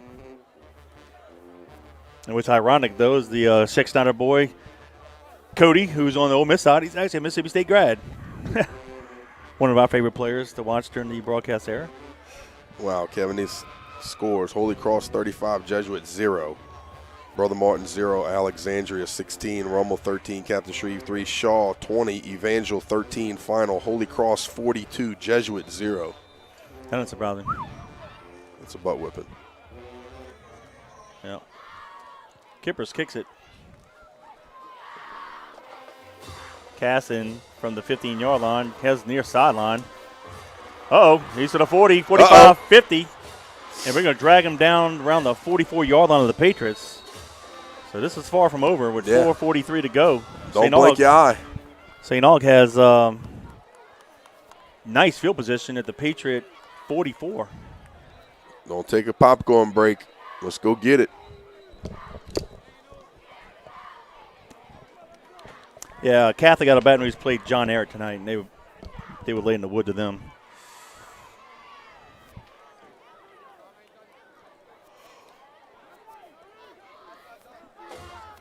All right. Can't allow Danny any quick big plays. And if they do, catch the ball in the field of play, we need to tackle them immediately. We can't afford them to get many yards after the catch. That's it. Sometimes it's hard to tackle these guys in space. You got to go get them. Everybody running to the football in blue jerseys. Franklin will be the halfback. He'll line up to the right of Simmons. Two receivers left, two to the right. Ball in the near hash mark, and they're confused. They may have to call a timeout, Danny. They got delay a game. Delay a game. Wow. Yep. That's got to be so frustrating. Whether you come out of a timeout or a change of possession, you had to play from the sideline and still can't get it off in time. 100%. And they only have one timeout left. That's true. Thank you. So now the ball's moved back to the 48-yard line. 49. Simmons under pressure. Steps up, rolls to his left. Fires a pass. Intermediate's caught. Far sideline, first down and more. We're going to drag him down near the 15-yard line. Damn, we actually kind of threw him forward for another few more yards. Kevin, they play their best football when the quarterback is able to get out the pocket, buy a few extra seconds, step up, move around, make a play with his feet, and then, it's hard to cover a DB or linebackers to cover a guy for 6, 7, 8 seconds. It's just impossible. They're going to get lost in the shuffle. 4:20 and counting. Ball's at the 14-yard line now. Three receivers right, one to left. Simmons under pressure, throws it. Going to be in and out of the hands of the receiver. Second down 10. Drake was right there. I thought he got a hand up and on it, but I don't think he did after watching it again. But nice job of just seeing it, reacting, trying to get to the football. 4:16 to go in the ball game. Three receivers to the right, one to the left. It's like Hill check back in at running back. They'll line up to the right of Simmons. They'll throw it over the middle. Caught at the 5, touchdown. Yep, just a little delay from the backfield. That's Hill. With 4:09 to go. Woo. This is getting spicy again. Yep, they'll go for 2. Well, that's up. We didn't need that. 2 plays, touchdown. Got to hold him here. Good job of just leaking him out. Yep. 4:09 to go. Going for 2. Yep. 2 to the left, 2 to the right.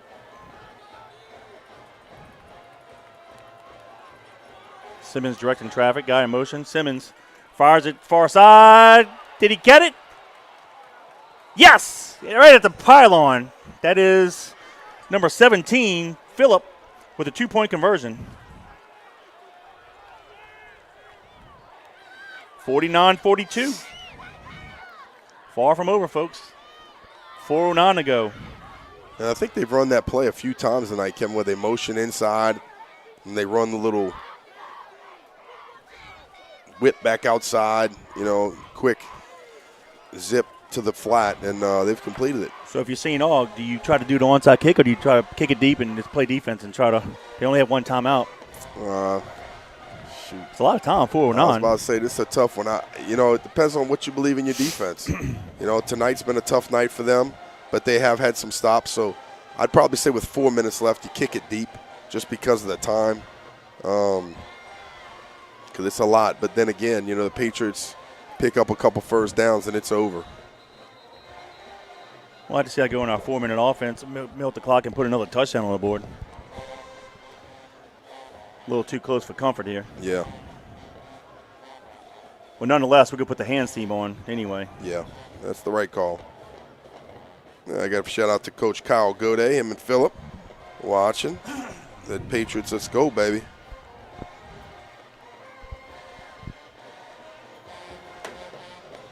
All right, 7-point lead for the Patriots. 4:09 to go. Patriots 49, Purple Knights 42.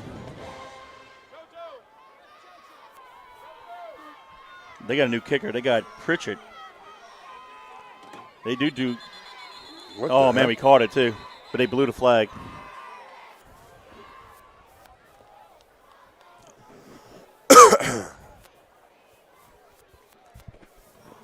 What's the call here, Kevin? I didn't see, but they blew it dead. Might be on St. Aug offsides. Where's the white hat? I'm not finding it. Canzaneri caught it. That was perfect. Do that again. Yeah, you got Turner, Callio, Curtis, Bruno, Mitchell, Smith, Curtis, Canzaneri. All right, so now they put the real kicker back, McCall. So I think but they can still do an onside kick with him. This time they're going to kick it from the 35. Ooh, that's the good stuff.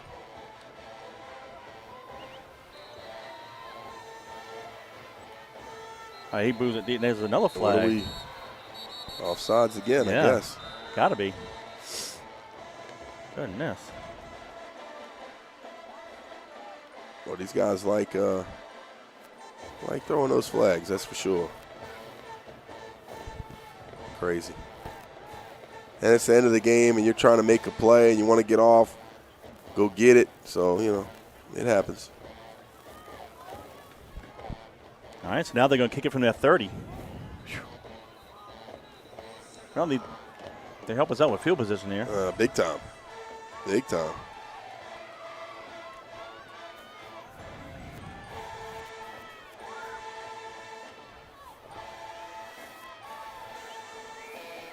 We'll still keep the hands team in just to be safe.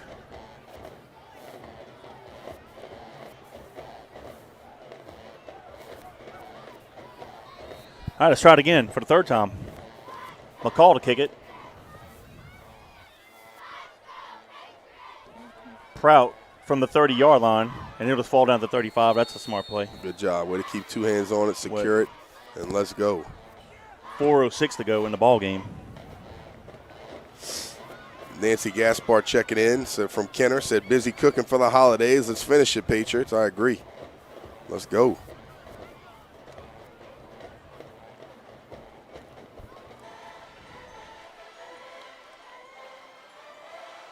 Yeah, I know it's been a point of contention through the years with St. Aug with the kicking. But can you imagine if St. Aug had some kickers, how many championships they might have had? Man, seriously. It's crazy to think. Kind of like LSU if they had a quarterback. How many more championships they could have had too, That's true. All right, Patriots have it 1st and 10 at the 35-yard line. Ball on the right hash mark. 4:06 to go in the ball game. Ball security is even more important here. One running back. And now what? Delay a game. Delay a game on us. Goodness gracious. Timeout. No. No, he called timeout. Yeah. Ooh, come on, boys. Well, that's on us, too. I mean, again. Tyler Mitchell was out of the ball game, had to run in late. And there's no excuse for that either. You know, it's change of possession. You ought to know if you're on the field or not. You get the ball. So now each team has one timeout left with 4:06 to go. Well, this game is just taking forever and a day. But that's understandable, like you mentioned, with a little bit of passing, but also so many penalties that have just stopped the action. It continues to go. Joe Gusson checking in from Southern Oregon. Appreciate you, Joe. Thank you for being a loyal listener.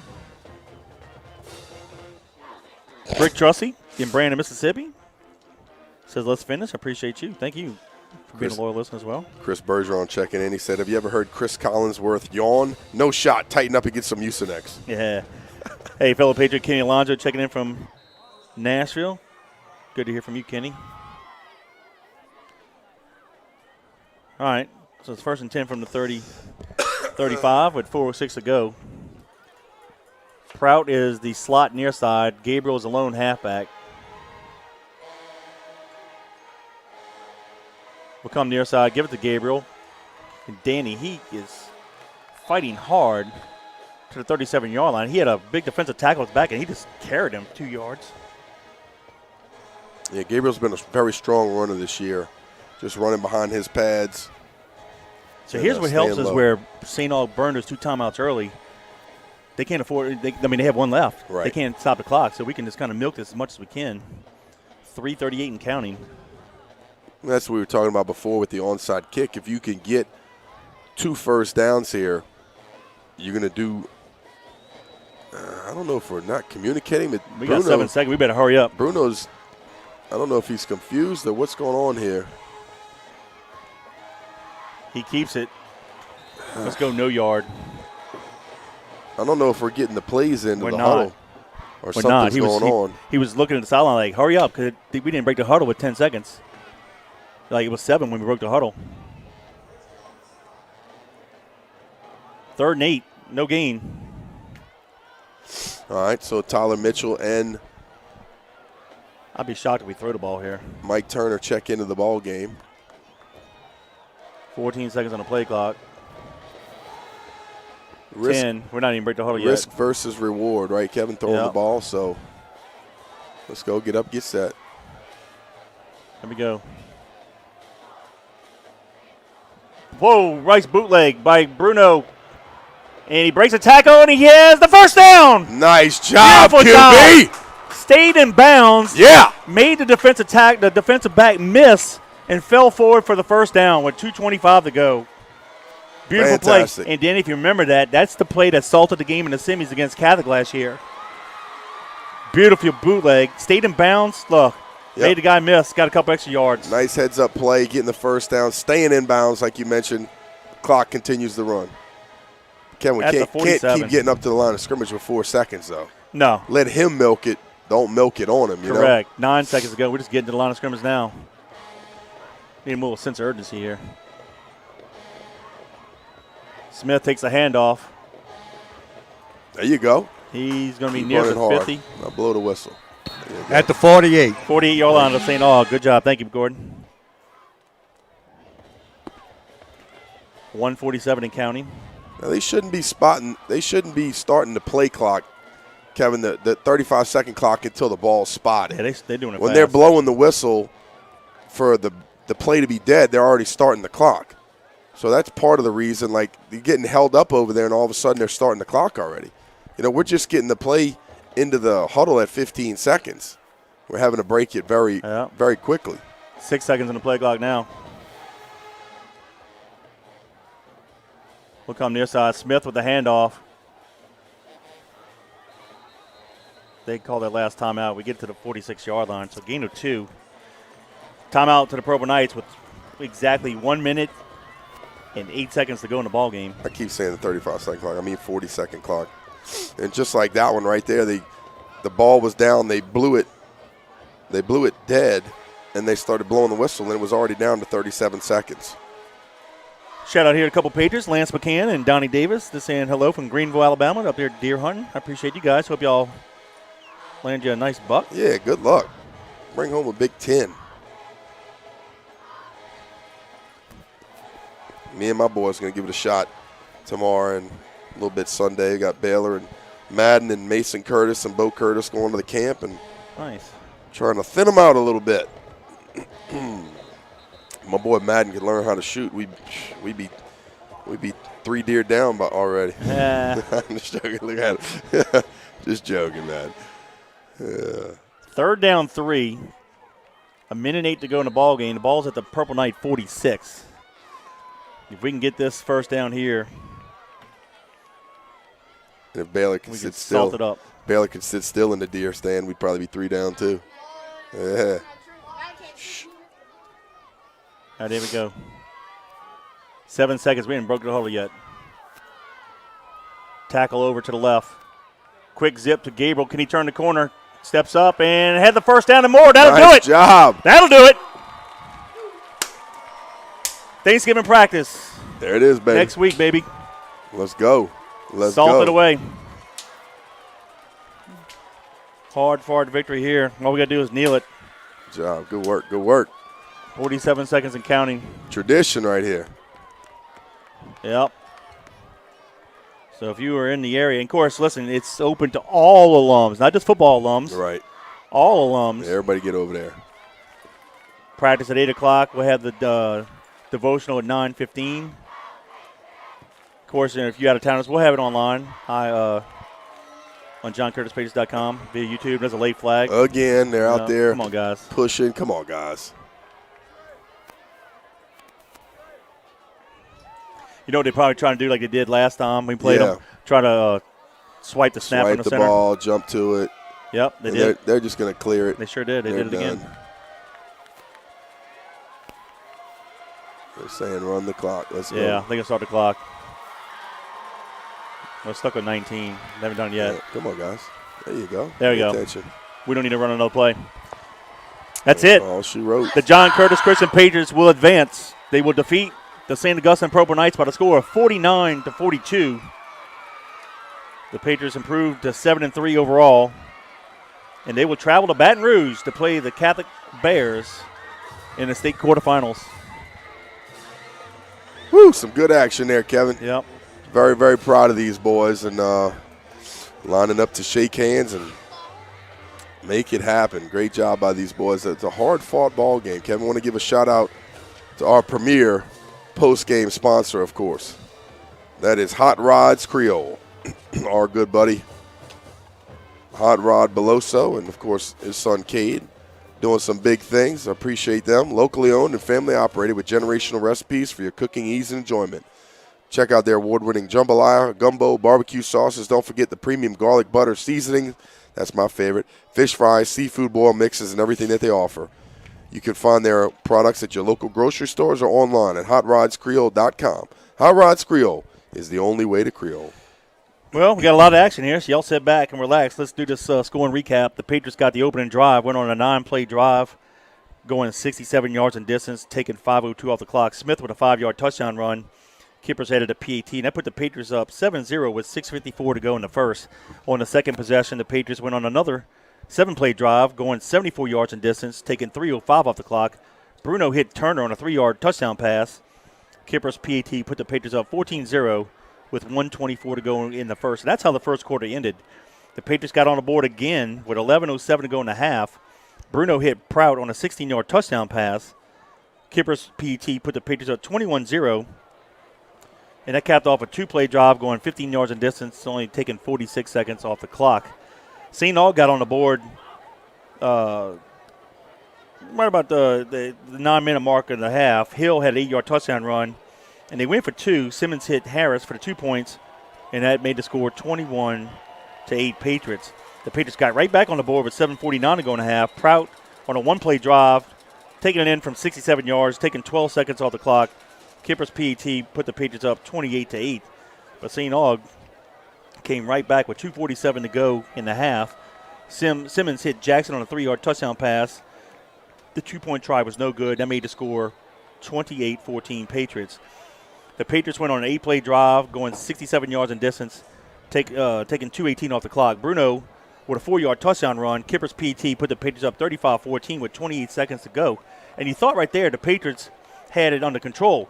St. Aug had the ball, had a couple plays, and with basically what would look like the last play of the half, the Patriots committed a personal foul penalty, which extended the half on an untimed down, and the penalty moved the ball to the Patriots 45-yard line.